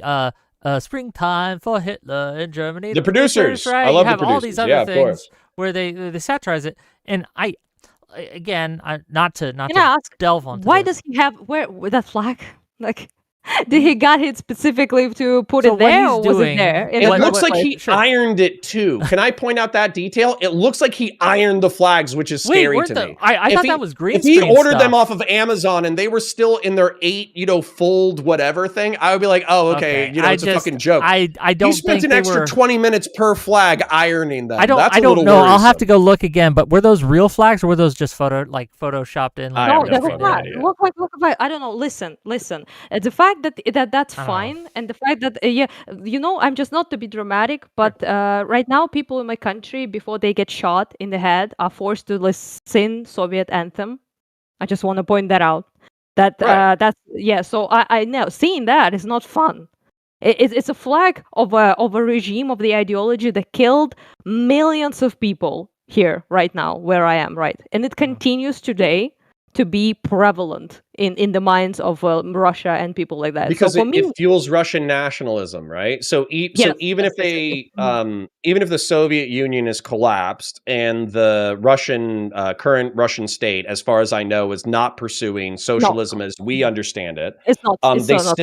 They look back at the Soviet Union with rose-tinted glasses and they valorize the Soviet Union as this great anti-imperialist stand against the American empire, against the West, and also the time when they were really powerful, which is true, and also the time where they were successful as an empire. Just real quick as well, like people who are going hard at Counterboy, like how dare he do that in front of Anna? He's on his own stream. He didn't come on Anna's. Do it in front of I would absolutely be with you if he came on this stream, knowing Anna, knowing what she's gone through, and did that. That's a different thing. But he's not on our stream. We just looked at it. Yes. But just to point out that people would have incredibly negative, rightfully so, if you have like a swastika somewhere, on your persona, even for memes, right?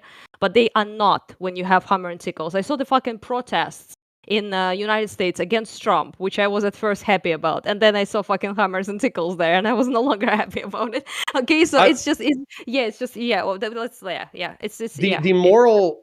There is a different moral calculation though here that I'm just going to acknowledge is that American left wingers do not view they don't have the same level of like moral revulsion to socialism that I do, but that's the problem, right? So because Bernie Sanders, as an example, AOC is probably too young to have done this, but Noam Chomsky for sure. Like while he's like, oh, I'm an incrementalist, I don't believe in authoritarianism. I criticize authoritarianism in all its forms. They'll say that. Go fuck yourself. They'll say that. But then they'll simp for the Soviet Union, of the 60s through the 80s. They'll simp for the Maoist China of the 60s through the 80s. They'll make apologia for Pol Pot, who wiped out 25% of his own population. Yeah. He did Cambodia apologia full time, Chomsky. And Milosevic. In Serbia. So why wouldn't I presume if you're a libertarian socialist, if you're a syndicalist, if you're a incrementalist, why wouldn't I presume that, one, you could just be hiding your power level, or two, you're a useful idiot for people who are more nefarious than you? Are you? Like oftentimes, like, Yeah. sorry, last point. Oftentimes the authoritarian socialists, the first thing they would do when they get into power is they would kill all the people that they think wouldn't go along with the authoritarianism. Half the time they wiped out the fucking anarchists. Are you both familiar with Mike from PA? Do you know who he is? Do you know? Of course. Though, He's really. a Fan of Hassan mine, Piker simp Okay. who used to do debates, but now he's in his hug Yeah. box and he just makes $100,000 a year being a waiting room for Hassan. Yeah, last week on my show, I think Friday, Boy hopped in to talk to me and Talibots for a little bit, right? And I'm gonna play a clip for you guys, and I want you guys to tell me your thoughts here, because this is my worry with Boy. Like, this is my basic issue, and I'll pull this up real quick. I need to click. Let me click on watch stream click first. it. All right, so we can all see it, etc. I see it. Okay. I was just going to give a silly hypothetical a la Hassan versus Trump. President of the United States, Mike from PA, or Talibots?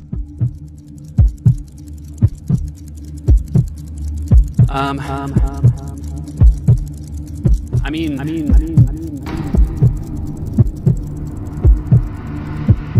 in the Live and Learn episode, we really didn't get to learn a whole lot about your actual political ideology, other than. I'm sorry. This is just. No, but Wick, do you disagree? Like, I'll tell you, first didn't of all, really. I'm wondering if you're making a joke here. Is this serious? He's not. He's not making a joke. Oh, wait, what's funny about? Wait, no, like obviously when.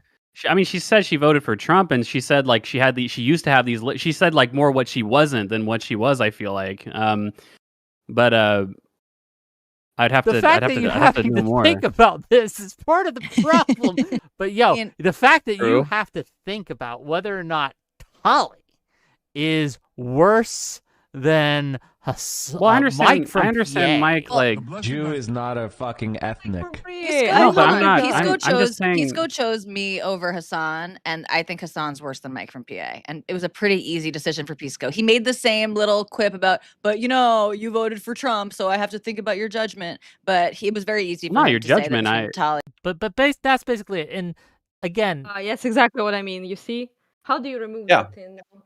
like this isn't just to explain while people in chat may The think couch what's wrong with punching that? guy. Now I know who that is. The one that was like punching the couch. Yes, And, couch yeah. puncher. Okay, the couch Yeah, puncher. I know that guy. He is an avowed socialist communist guy who is an authoritarian. He is wanting the authoritarian kind of Hassan style things. We know what he wants. Now, Tali, look, I wouldn't vote for her either if there was like a Democratic candidate. No offense, Tali. We love you, Tali, but you're not my first choice. But she is far and away so much less dangerous than Mike from see? PA is. And That's why I don't trust them. well, yeah, that's what makes me skeptical of their ability to assess threats. Does that make sense? Like, Yeah, No, it's not only- totally makes sense. May yeah. I politically rant for a moment? So ahead. the thing is, like, with Israel, you can be a critic of the state of Israel, and I actually have no problems. You could even advocate for a one-state solution, and I wouldn't give it, like a secular one-state Palestinian majority solution, and I wouldn't give it. I'd think you're stupid, but I wouldn't care. What bothers me, though, is you say, oh, okay, well, based off of current oppression, when I see Hamas cutting people's heads off with garden implements, that's not that big of a deal. And, settler babies, like settlers who are in the West Bank, you don't get just to shoot the military-aged men who have weapons. You can also shoot the women and children and the babies as well. That's what freaks me the fuck out, because this whole like moral analysis is how atrocities are committed. This is how you walk in as a Soviet soldier and you see the Tsar and his family, and you don't just shoot the Tsar and his wife, you also shoot the kids. And so this is kind of like the moral setup that you need in order to commit atrocity, and it just goes uncalled out. Hassan Piker too, just quick detail, he does 10 toes down. He supports the Red Sea crisis. He supports the Houthis firing missiles into random commercial vessels. There Abducting have been people. Philippine sailors who have been killed. The vast majority of the ships that have been damaged or destroyed have nothing to do with the United States and nothing to do with Israel. So effectively, he's saying that as long as you cloak yourself in this exterior cloth of justice in ending oppression, you can do whatever the fuck you want. And that's like And the that's a communist craziest idea. shit ever. That's an idea. Yeah, that's how they justify the Red Terror.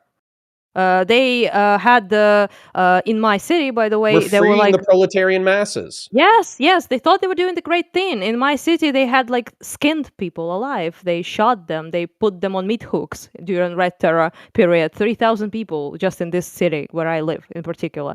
So Well, yeah, and it's just I'm sorry. I'm getting even in the really- modern context, they're denazifying Ukraine, Yeah. right? Yeah, You're a yeah, Nazi yeah. and you're a Nazi apologist, and grandpa fought Nazis, so I can fight Nazis. So if I torture them to death, that's not a problem because I'm torturing a Nazi. yeah. I'm sorry. I shouldn't be getting one guide from chat, but people in chat like, but Tali's a Trump supporter. She's not nearly as bad as Mike from PA. You guys just don't. I think you're just ignorant as to what Mike from PA would do if he had the power of the presidency. If he had the full Right. might and backing of the United States government, as bad as it is now, imagine that 10 times worse at the least. He would actually. Well, I don't even I would think be it would in be a 10 jail right times now. worse. I think it would be just be in backed by gulag the right power now. of the state. Yeah, I'd be in a gulag right now if he Well, had the ability. You would be, because you would be a capitalist sympathizer. Yep. You would be a counter-revolutionary. And this is one of the things that I realized too, that's actually kind of insane once it's something that I'm still thinking about. So once you conceptualize the fact that there are two major classes in society, the owners and the workers, and that we will not know peace until the owning class is abolished through state power, right? And ultimately, we should try to dissolve the power of the state, but we need to eliminate this because this is one of the worst evils that's ever been visited upon mankind, is the division of classes and the majority of humanity being enslaved into the working class. That's one of the worst things.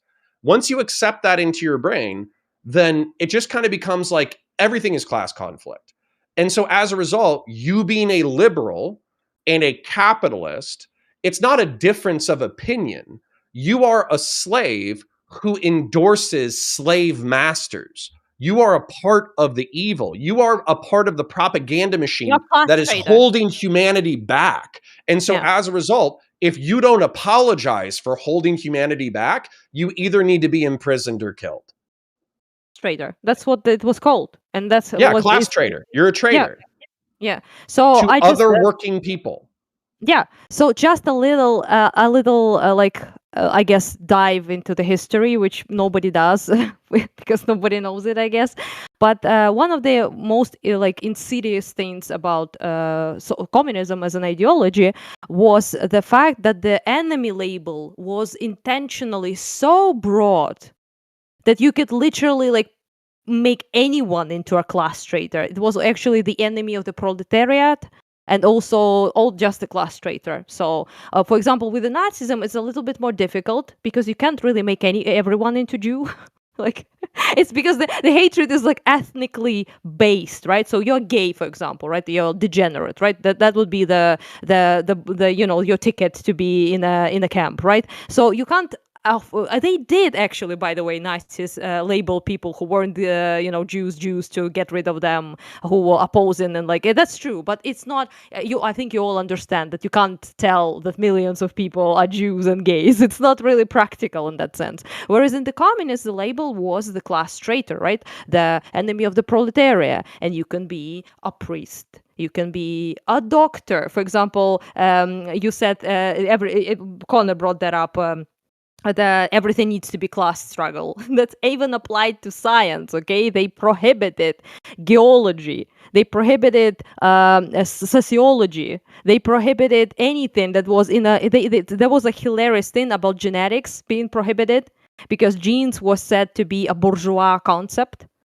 because well, do you know why, Connor? I'm just Well, because I was going to take a guess because I'm, sometimes I like do to it. joke about I'm just racism. It's just I'm the just fact that, like, even the concept that there are differences between human beings suggests a level of supremacy. And so if you can analyze genetics, then you're implying a level of supremacy, and therefore it's anti-egalitarian, therefore it's bourgeois. in a very simple way, yes, but it also was like the fact that in Soviet Union, when the prohibition of genetics as scientists were made, and geology as well, was because it was in the contrast of the Marxist dialectical materialism, right? It was they said that basically to explain it in a simple way in English is quite difficult for me because I know those in Russian, the terms. But it is basically what it was is that everything is nurture, so you can create, nothing is nature, right? So you can create, you can engineer society, you can engineer Design it, that you cannot be like naturally predisposed to things. You cannot be there needs to be eliminated that idea that there is, and that's why basically they Yeah, because kill. nature could be an excuse for all sorts of anti-proletarian, anti-revolutionary behavior. Like even for me, like I feel like people are temperamentally attracted to different things. Well, we can't have that because that would, maybe some people were born to be owners, or maybe some people were born to be managers, maybe some people were born to be mothers, but that's obviously anti-egalitarian, $20 anti-revolutionary. to just real quick. $20 from Alexander Rin. Thank you for $20 to say. Imagine tyrants killing people to preserve their power and labeling those people as traitors.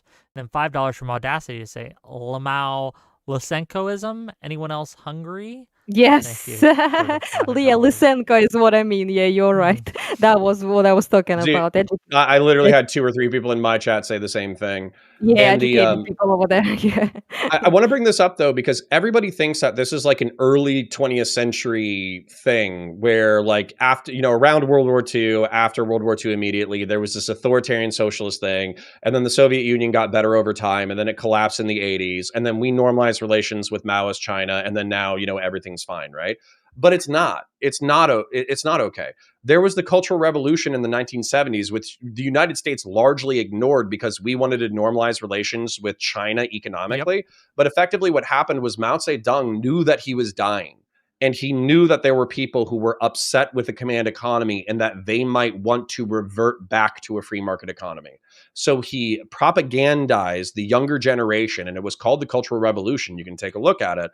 He basically got them into a fever pitch to preserve communism. My Chinese teacher said that capitalist roaders, people who were paving the road back to capitalism. And so what happened is they estimate that around 500,000 people were killed, meaning that they were beaten by mobs or they were just executed, but millions more were accused of being class traitors and they were held in struggle sessions. So imagine that, like, you're an American sympathetic Chinese person in 1972. Well, if you said American sympathetic things in your class, well, what would happen during the Cultural Revolution is 30 of your own students would show up, drag you out of class. If you were unlucky, they would beat you to death or shoot you. And if you were lucky, you would stand there with a sign in front of you saying that you were a class traitor, and you would be verbally berated for hours until eventually the mob let you go. And basically, like, that struggle session or whatever, like, came with the implication that if you did not accept your sin, then you could ultimately be killed. So you just got to think about that. Like, this was in the 1970s. My parents were 20 years old. This is not that long ago. I was born in the late 80s. So, like, this is recent history. Yeah, it's not. It's not. Also, like, the one thing that I really also wanted to bring to your guys' attention, that sometimes you have like these guys who don't want to like be associated with Stalin, for example, because that's absolute dog shit, I guess. But they also be like, oh, I'm a Leninist, which, by the way, same guy, just less worse. Like, literally same ideology, but Stalin was just way more about Lenin that. was nicer about it. Yeah, Lenin was just nicer about it. Yeah, but that's one thing. And second thing is, they be like, oh, I'm actually not. I'm not even a Leninist. That makes my spine cringe every time I hear that. I'm Trotskyite. Right. To steel Yeah, man, yeah, to yeah, steel man the yeah. other It's side just just a bit, and to be clear, this is a steel man, yeah. right? hmm All we're talking about is little streamers, okay? Right? We're talking about like Straighterade. What she get like 50 viewers, something like Hassan that. is We're not a talking little about streamer. sure, but in our space, I mean, look, even Akana Boy and Pisco hate on Hassan, right? They weren't Hassan simps. They were saying fuck that guy, right? So like, Yeah, but they channel people towards them. do That's they? the problem. Yes, of course. You make socialism more palatable, and then people like, I'm gonna check out that Hassan guy, what he has to say, and But and you but know, Wick, it just if I could cut to it though, Mhm. this is the job. This is where, for instance, I was kind of aghast, and again, I'm not trying to throw Stephen under the bus, but I was kind of aghast when we were talking about economics, and he was like, "Well, it's always sucked, and if you're a part of the working class, then your dad had it just as hard as you did, and you just need to suck it the fuck up and shut the fuck up." And it's like, that is obviously not going to work with anybody. That's not going to work. That wouldn't work with me, by the way. And I'm doing relatively well. Like, I want the economics to improve because dude, I don't know about you. I've been working since I was 17 years old. I'm still in debt and I'm just paying bills. That's all I'm doing. I'm paying bills. I'm taking care of my family. So if I feel like I've been given an incredible amount of privilege, then I feel for the working class schlub who works at 7-Eleven for $10 an hour, 60 hours a week, and he has a fucking baby mama that he has to take care of, and they live on the shitty side of town in state subsidized housing. I feel for that motherfucker because I know how hard that life is. Yeah, so if we allow Americans to continue to be radicalized by poor economics and a bad culture, I think that the Hassans and the Nick Fuenteses of the world are just going to be more powerful over the next decade. We can't ignore it. yeah. What is That's the kind of the trajectory, it seems. then? What is the The solution here? So we have these people, right? We have the type 2s, the type 3s, the type 1s, right, that you were talking about. And just remind everyone that, like, the people who think that we can get to kind of the people who call themselves socialists, but they're not really socialists, right? They just want more government to do more stuff. Then you have the people who are... One at a time, I think we just call those people stupid and we try to inform them that socialism is actually quite bad. Okay, just say, hey, you're calling yourself the wrong thing. We need to deal with something You're Scandinavian Yeah. or a social democrat. Sure. Then you have the second the group. Oh, go ahead, Anna, please. No. Sorry. You gotta stigmatize it back to where it should be as a disastrous, horrendous, evil shit is what it is. Okay, it's immoral. It's deeply fucking fucked up. Okay, so you need to point that out. You cannot sanitize the fucking hammer and sickles. You need to stop doing that. And you need to be broad, loud, and proud. Okay.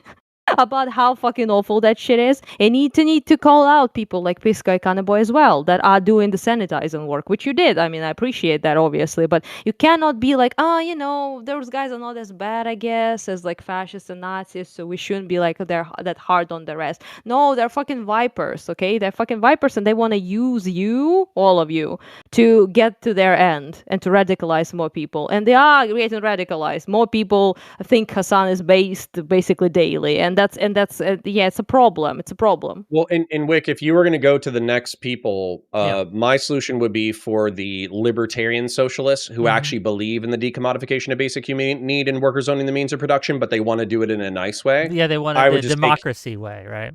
Yeah, I would just take history and bully the shit out of them with it. And then when it comes to tankies, I think we should treat tankies the same way we treat Nazis. That's 100%. My answer. Yeah, that's the same as my answer is the same.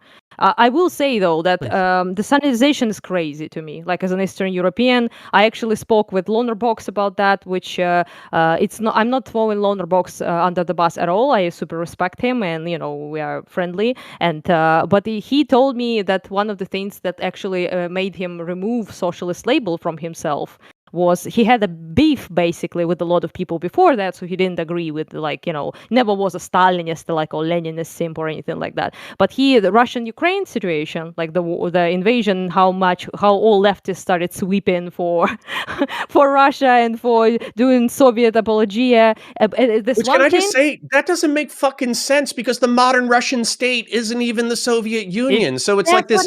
It's like they this want romanticization of fucking Russia. It barely makes It sense. does if you recognize that a lot of these people, it isn't about Russia. Are you an enemy of the United America bad. States? Then we Yeah, like you. America bad. That's it. Yeah, That's it. America bad. That's America bad, and also their actual the Schrödinger moment I talked about. They say Soviet Union wasn't real socialism, but we have nostalgia and sympathy towards it, so that's kind of funny. But that's one thing, and also the other thing Box told me is that he went on a trip to somewhere in the Baltics. I think Lithuania or Estonia. He said, I don't remember, but somewhere in the Baltics. And he was there when he was still like associating himself with the socialist label, and he saw the museum of anti-communism and anti-fascism on the exact same street. And they So basically based. they had like a Stalin candle and a Hitler candle that you can light up and see them melt. And that like kind of made him understand. Just it's based. It's everywhere here, by the way, that shit. But you can really like see it's another world with the people who actually lived under those fucking things. That the people who suffered the most from communism and Nazism at the same time, right? And you, yeah, Anna, it's just, there's a limit though that I want to point out. So for instance, I think if we talk to Latvians, Lithuanians, Estonians, Ukrainians, Polish, East Germans, all that kind of stuff, I think they would say like, oh yeah, the authoritarianism of Russia was a fucking nightmare. You know, they did all this crazy shit. Fuck them, blah, blah, blah, blah, blah. they will. But I think if you talk to Russians though, I think if you actually look at Poles, a lot of them look back at the Soviet Union as like a moment of pride in their country's history. So they might admit to some of the shit that was fucked up about the Soviet Union. But I think it's probably close to 50% or 60%. They actually look back at the 1980s favorably because they felt like they had gotten away from all the authoritarian fucked up bullshit. But they were still like a unified power. And so they're nostalgic about it. Yeah, they were at the top. Russians were at the top of everyone else. Obviously, they will be nostalgic about it. But it's So, so it's you're saying because, ignore the Russians, talk to everybody else. yeah, never talk to Russians, really. Like All right, fair enough. The nostalgia is based off supremacy. It's quite simple, really. It has fuck all to do, really, with communism. It has to do with the fact that they were the majority power. Everyone else was under them, and they really feel, as you can see so now. you're saying they don't miss socialism; they miss being the No. top dog in Eastern Europe. Yes.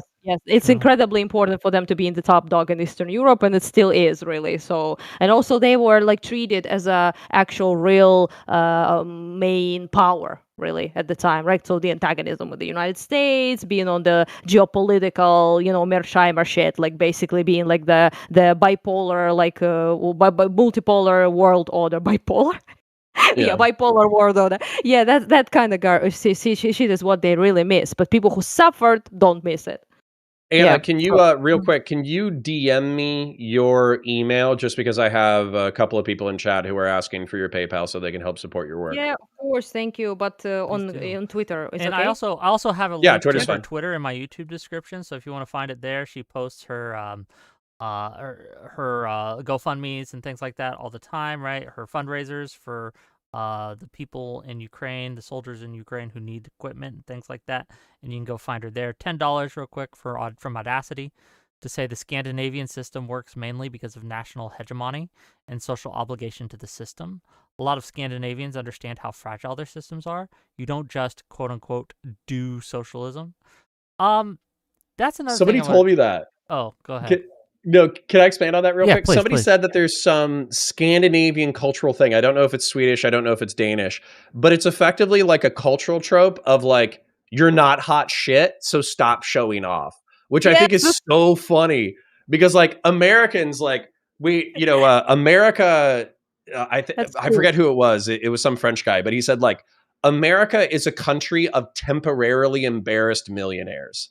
And I think that's so funny because even if you talk to like a guy who works at Walmart, well, he's an aspiring rapper and you should check out his music on SoundCloud.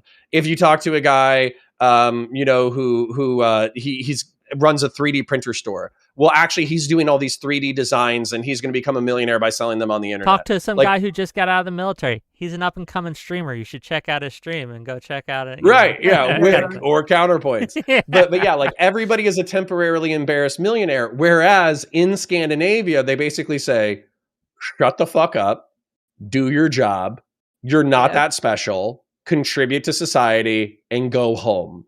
which I think is like, it's so contradictory to the American perspective. I don't know if we could pull off the Scandinavian model because we all want to be temporarily embarrassed millionaires. No, it's just so the American dream, I guess, in a sense, but also like I got to know a lot of Americans, right, in recent times. Most of them are based because they're here, So it's like but I talked about them with them, like about a lot of things, really. And one of the things was like just how like hyped the culture in the United States is. Like individualism is incredibly strong, which is it's not bad necessarily. I'm just saying like how it is. Like in terms of like culture, right? Which in Scandinavia, you're absolutely correct. And we also have that. You never hype yourself up. You don't show off. And you try to be like this, just like everyone else, really. Like that's kind of like the culture, right? And this is a completely different culture. And I know all white nationalists in America think that if you're white, that you have exact same culture, but no. Right. Americans are so different in culture that from us, for example. I have more in common with my Azerbaijani friend, okay, and he's a Muslim, Right. and so it's just I have literally more in common with him than with any of you. I mean, I love you. I'm not saying you're like bad or anything. I'm just saying, And you're the crazy eccentric one. You're the blue-haired fairy who's traveling around the front lines. So Little Moth. but like as soon as you turn the webcam off, you just go back to like putting on like a shawl, and walking around with like a bag of potatoes or whatever Eastern Europeans do. I want to talk about our culture for a minute because I think it is the American, like other countries have experiences with socialism, like bad ones, right? They like, oh, this is the period of our history where a bunch of people died, right? America doesn't have that same history, right? It doesn't have that same experience. At least against whites. True. One of the reasons you're so successful is you never had that to set you back off for 100 fucking years. Yeah, just if you talk to Native Americans or Black folk, then I think they'll probably tell you a slightly different story about American authoritarianism. But I think that white Americans, like pretty much everything before World War II was like a joke. It was just kind of like a meme. Like, whoops, like we conquered the entire continent and dispossessed the Native Americans. Oh, but I'm realistically, there weren't that specifically. many of them anyways. Yeah, I'm not talking about authoritarianism in general. I'm talking communism specifically, and that's why we're weak to communism specifically. Because I don't think we wiped out the Native Americans because we were commies, right? Like I don't think we did that. Right. But like there's this idea that American exceptionalism combined with this, like, oh, well, those other countries just didn't do it right. But when America does it, when America does communism, we're of course going to succeed because we're American, right? We can do it, okay? Oh, those other fucking stupid ass fucking Russians and whatever the fuck else, like Chinese people, those subhumans, okay? They did it wrong. It wasn't just as great as us. We can do it better. That's the thing, though, is like I really don't think that like I could understand how the red MAGA might do that, like the what's that guy, Haas of Arkir, or his Jackson Hinkle, the MAGA communism, MAGA communism. I could understand how they might do that line of reasoning, but I think you guys pointed out like the individualism. I feel like it's almost like a vaccine against communism, because even the socialists, of course it is. Yeah, even the socialists in the United States, they still want like to be the communal poet. Or they want to. Oh yeah, when they ask, what are you going to do under the socialist revolution? They're going, I'm going to be a poet, or I'm going to go and I'm going to be a nanny and make sure all the kids get read bedtime stories. Right, they still want to do their thing. They don't want to subordinate to the communal needs of communism. They want to do their thing that happens to line up with the collectivized will of the government. Just in the greater, just in the utopia, really. But they want to do the exact same thing. Have you seen those people who are like, I want to own my farm?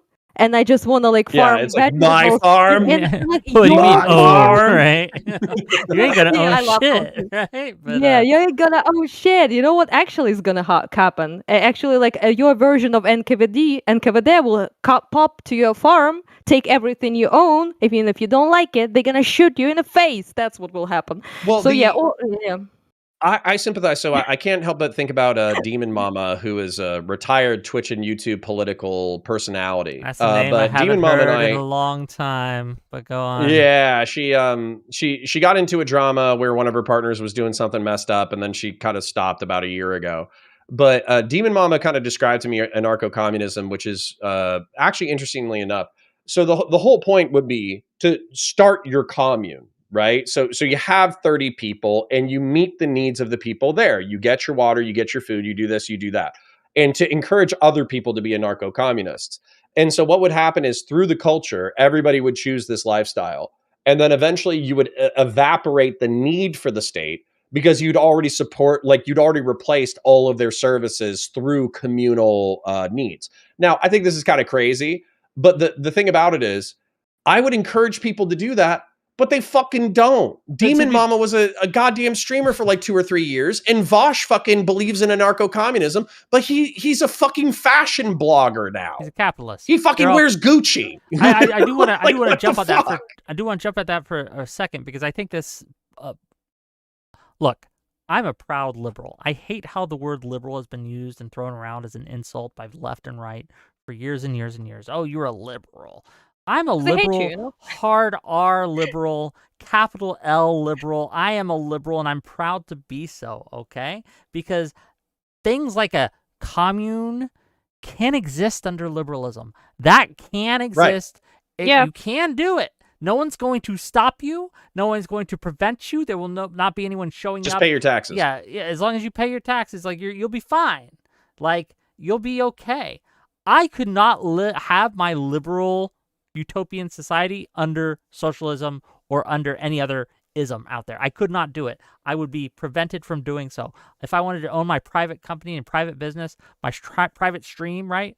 I couldn't do that under socialism. But if you want to have a co-op, or whatever, a worker co-op, yeah, you can just fucking go for it. You can do it, right? Yeah.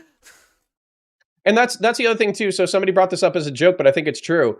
I think that there are people who genuinely believe in anarcho-communism and they want to live on a commune, but they have mental illness or they're working their job, they don't have enough money, they don't know anybody in a commune, whatever.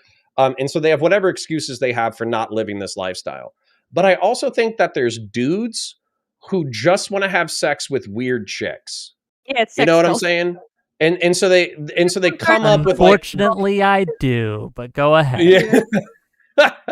But I'm saying like they're like, oh yeah, like I'm a communist and I'm an anarchist and I don't believe in this and I believe in that and blah blah blah blah blah. But it's all like an aesthetic to try to attract it's a promiscuous, mentally ill women. It's a strategy. Yeah. It's a mating strategy, right? And they think like, I'm gonna look, if they're crazy in real life, they got to be crazy in the bedroom. So I'm gonna take a shot, right? Like, look, brothers, look. I warn you against this, okay?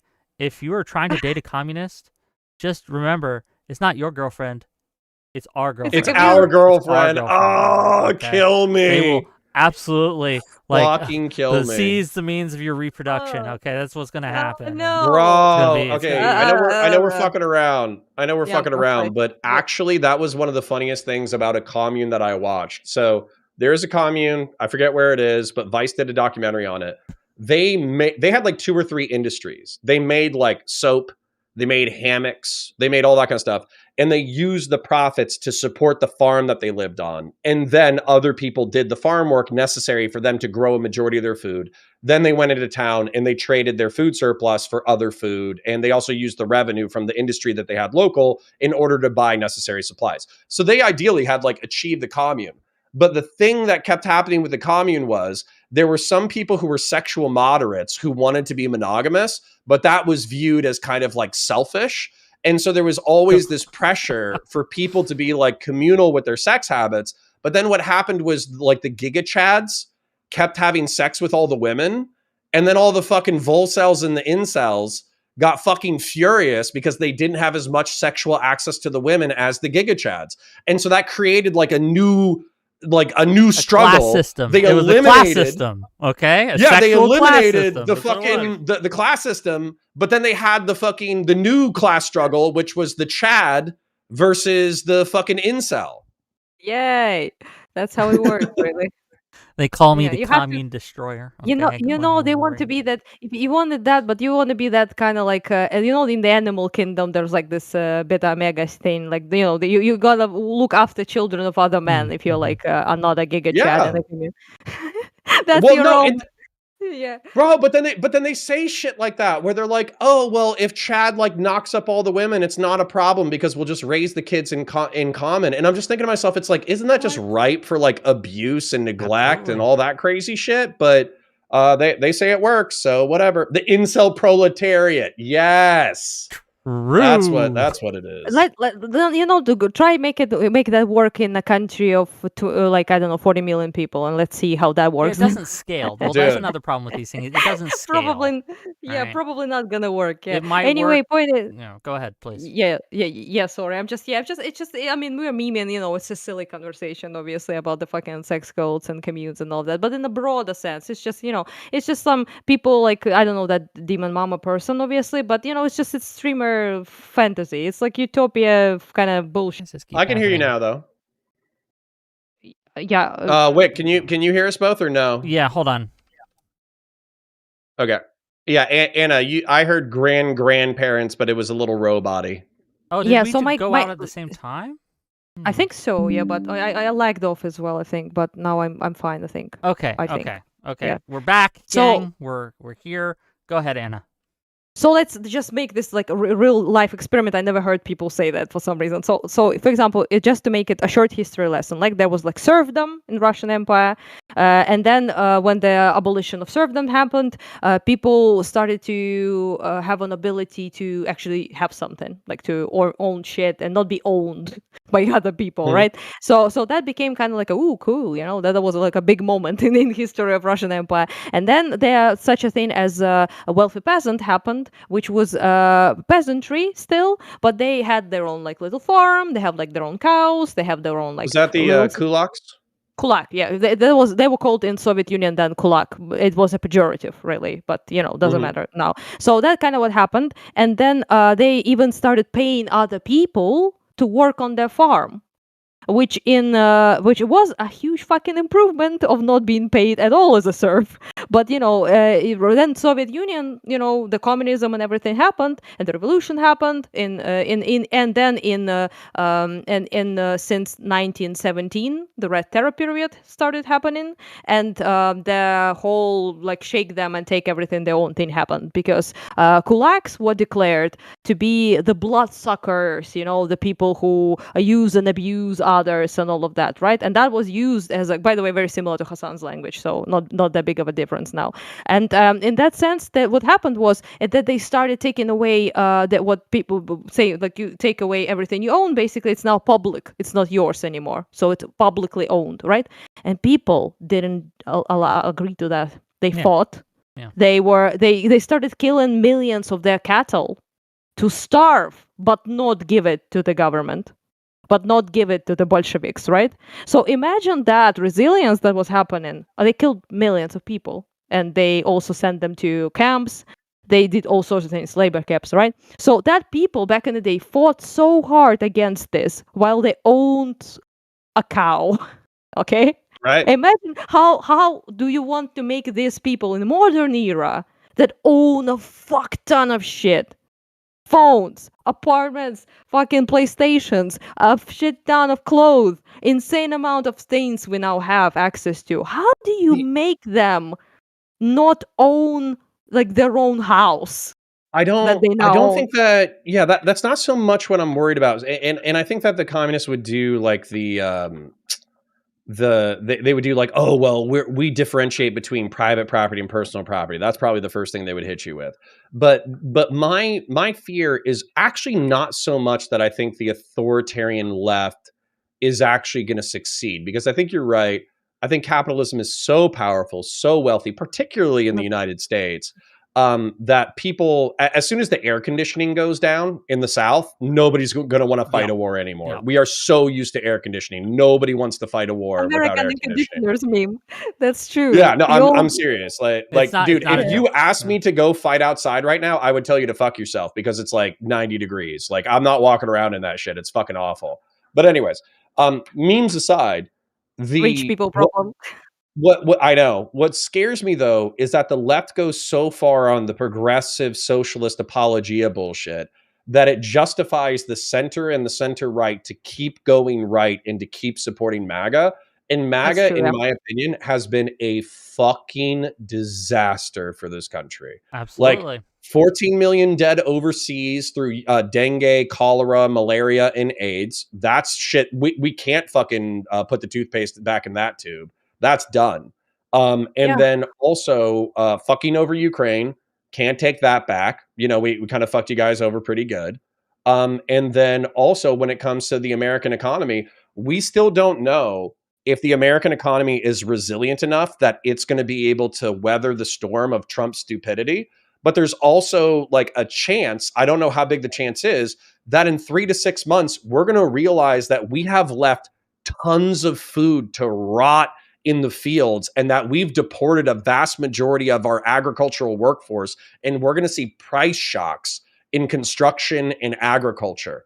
And so for me, like if the left wing is so cringe that we keep going to MAGA, I have no idea how bad this No, is I gonna get. agree with you. I think that, like, Yeah. again, I'm not worried about a revolution. That's not my fear. Right? Yeah. That's not what I'm worried about. It's going to happen. Not going to happen in the United If I States have anytime Hassan soon. on my if I have Hassan or Aaron or Econoboy on my show, we're going to have a revolution and all be thrown into camps. That's not what I'm worried about. No. I'm worried exactly Yeah, about yeah. what you guys are saying, that it's going to turn off enough normies who Yeah.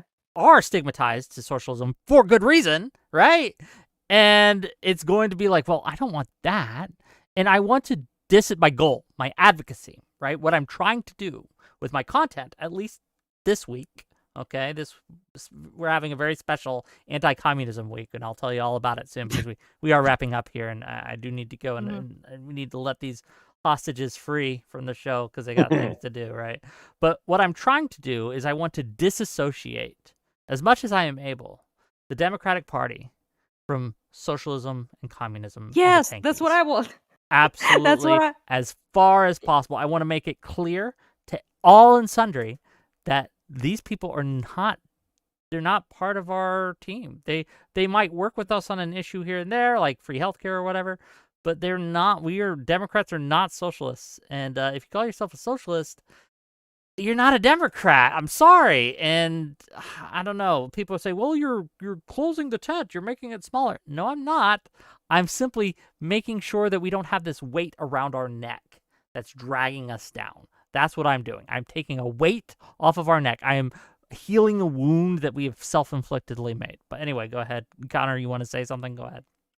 Yeah, I mean, I can do it. Can we? I have dinner to Yeah, eat. let's so can do. we kind of do Here's outros? what we'll do. We'll do some outros. This is a short show tonight, Wick. Dev, if you want to stop afterwards, after these guys, but I want to give them a chance to go out. So we're gonna give each of these people outros. I have links to their stuff in my YouTube description. Please, they've taken time, right, to give us content. Give them a follow, right? Give them something, right? Go to Anna's page, donate to one of her fundraisers. Please do that. Counterpoints. Tell people who you are, where they can find you, and closing thoughts.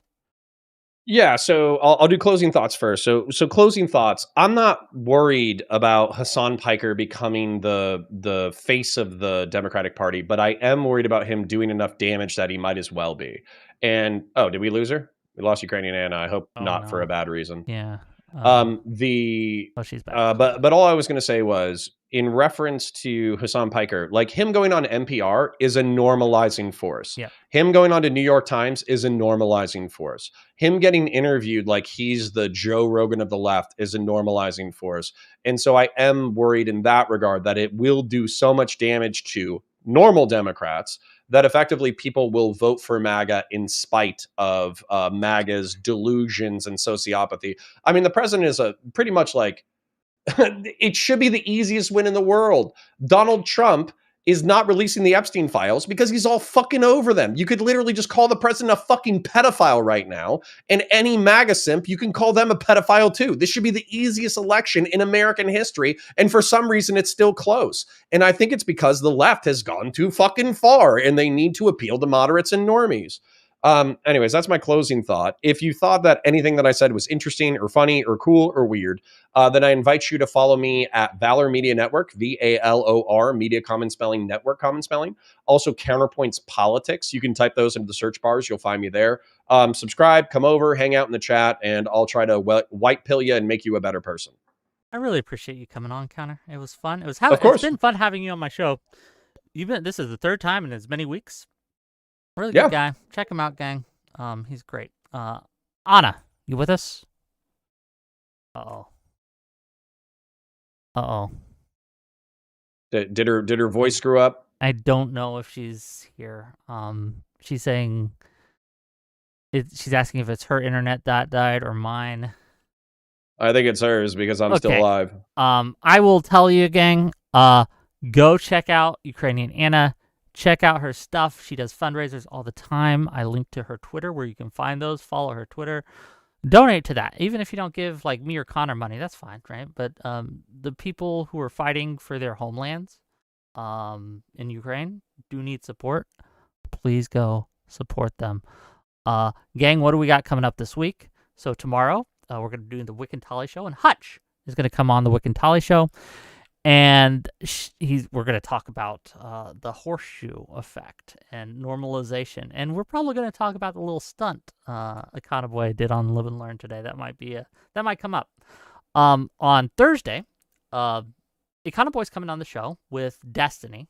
And they're going to have a little one-on-one about socialism and capitalism and which is a better system and which we should be advocating for and things like that. So that'll be a little more calm than the last discussion, I hope, probably. But check that out. And then Friday, last but not least, we're going to have Enemy Charlie. We're going to have Soy Pill. We're going to have Chairman Shenandoah and Irrelevant. And we're going to be talking about whether or not socialism actually is a threat to liberalism. It's going to be a good old-fashioned debate panel. Tune in. Okay. Thank you again.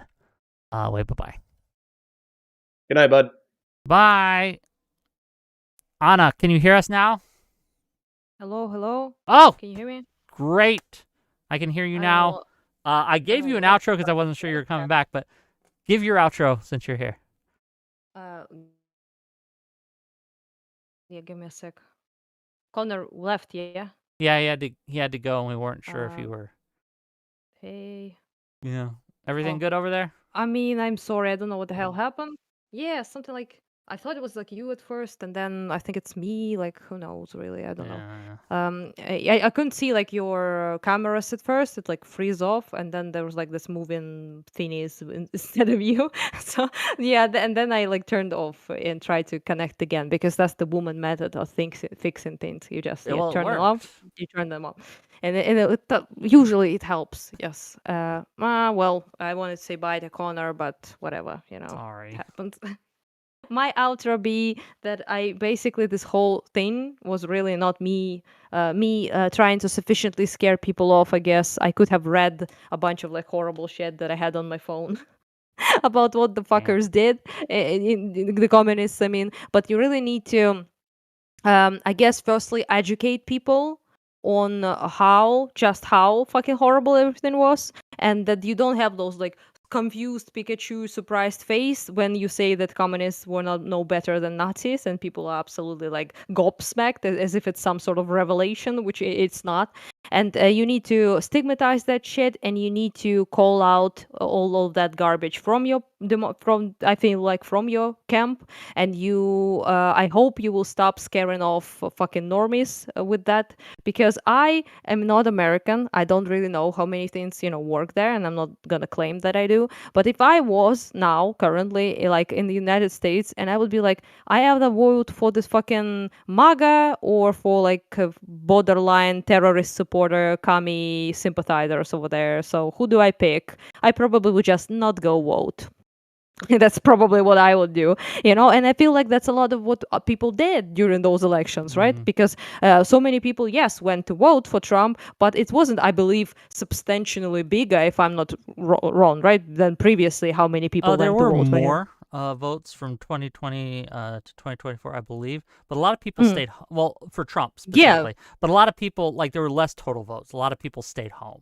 This That's what I election, mean, right? So people didn't go to vote because they were like, I don't want to. Like leftoids didn't go to vote maybe because they were like genocide Kamala or some shit. I don't know, like for Maybe because of like that, or because of but we need people to be more comfortable with being Democrats, with being like libs and all of that shit. And instead, like, I don't think you're gonna be winning any of those people by embracing commies. I'm sorry, like, that's just my opinion. I You can agree. reject that opinion because I'm not American, obviously, and I it's not for me to decide how you deal with your crisis. But unfortunately, your crisis affects so many people, not just you. So that's, that's kind of like my last thing, I guess, Anna, on that. thank you for coming to talk with us. I hope you enjoyed it. I Yeah. had a lot of fun. Check her out, gang, and we'll see you later. Okay, Anna? Yeah. Bye-bye. Bye. Wasn't that a fun stream? Gang, I cannot tell you how important it is. Okay? Do you want to beat Trump? Let me last pitch, and we'll end. Do you want to beat Trump in 2028? Do you want the Democrats to win the midterms? If that is something you want, then you need to distance yourself from socialists. You need to distance yourself from communists. That is how you win. It's not the only way this is not the only thing we need to do, obviously. You may think, well, it's not even the most important. Maybe so. But it is, I think, a necessary step. One of the problems, the self-owns we've had over the last, 10 years or so, is a lot of people have gone buddy up with these socialists, right? Again, Hassan is coming on NP fucking R, okay? This is a problem, a normalization problem, and we need to re-stigmatize, okay? Look, I'm going to coin a term tonight. It's called Whick-Carthyism. That's what we're doing, Whick-Carthyism, okay? It's like McCarthyism, only based, okay? Look, the reason McCarthyism was bad was because it was used as a weapon to target people who weren't doing stuff that was that bad at all. It was used to make false accusations against political enemies, these things. No. What we're going to do is we're going to call out the saboteurs, like the actual bad actors. And that's base as fuck, and we should do more of it. Okay? With Carthyism Rising, check us out tomorrow, 6 p.m. Eastern. And then check us out Thursday at 6 p.m. Eastern for Econoboy versus Destiny, 1-on-1. Who will win, capitalism or socialism or whatever Econoboy says he is, which may or may not be socialism. I don't know. It's very vague. It's proprietary, it sounds like. But okay. And I will talk to you guys later. Let's raid out into Prime Kai. Say hi to Prime Kai. And yeah, I'll see you guys tomorrow. Tomorrow, there's always tomorrow.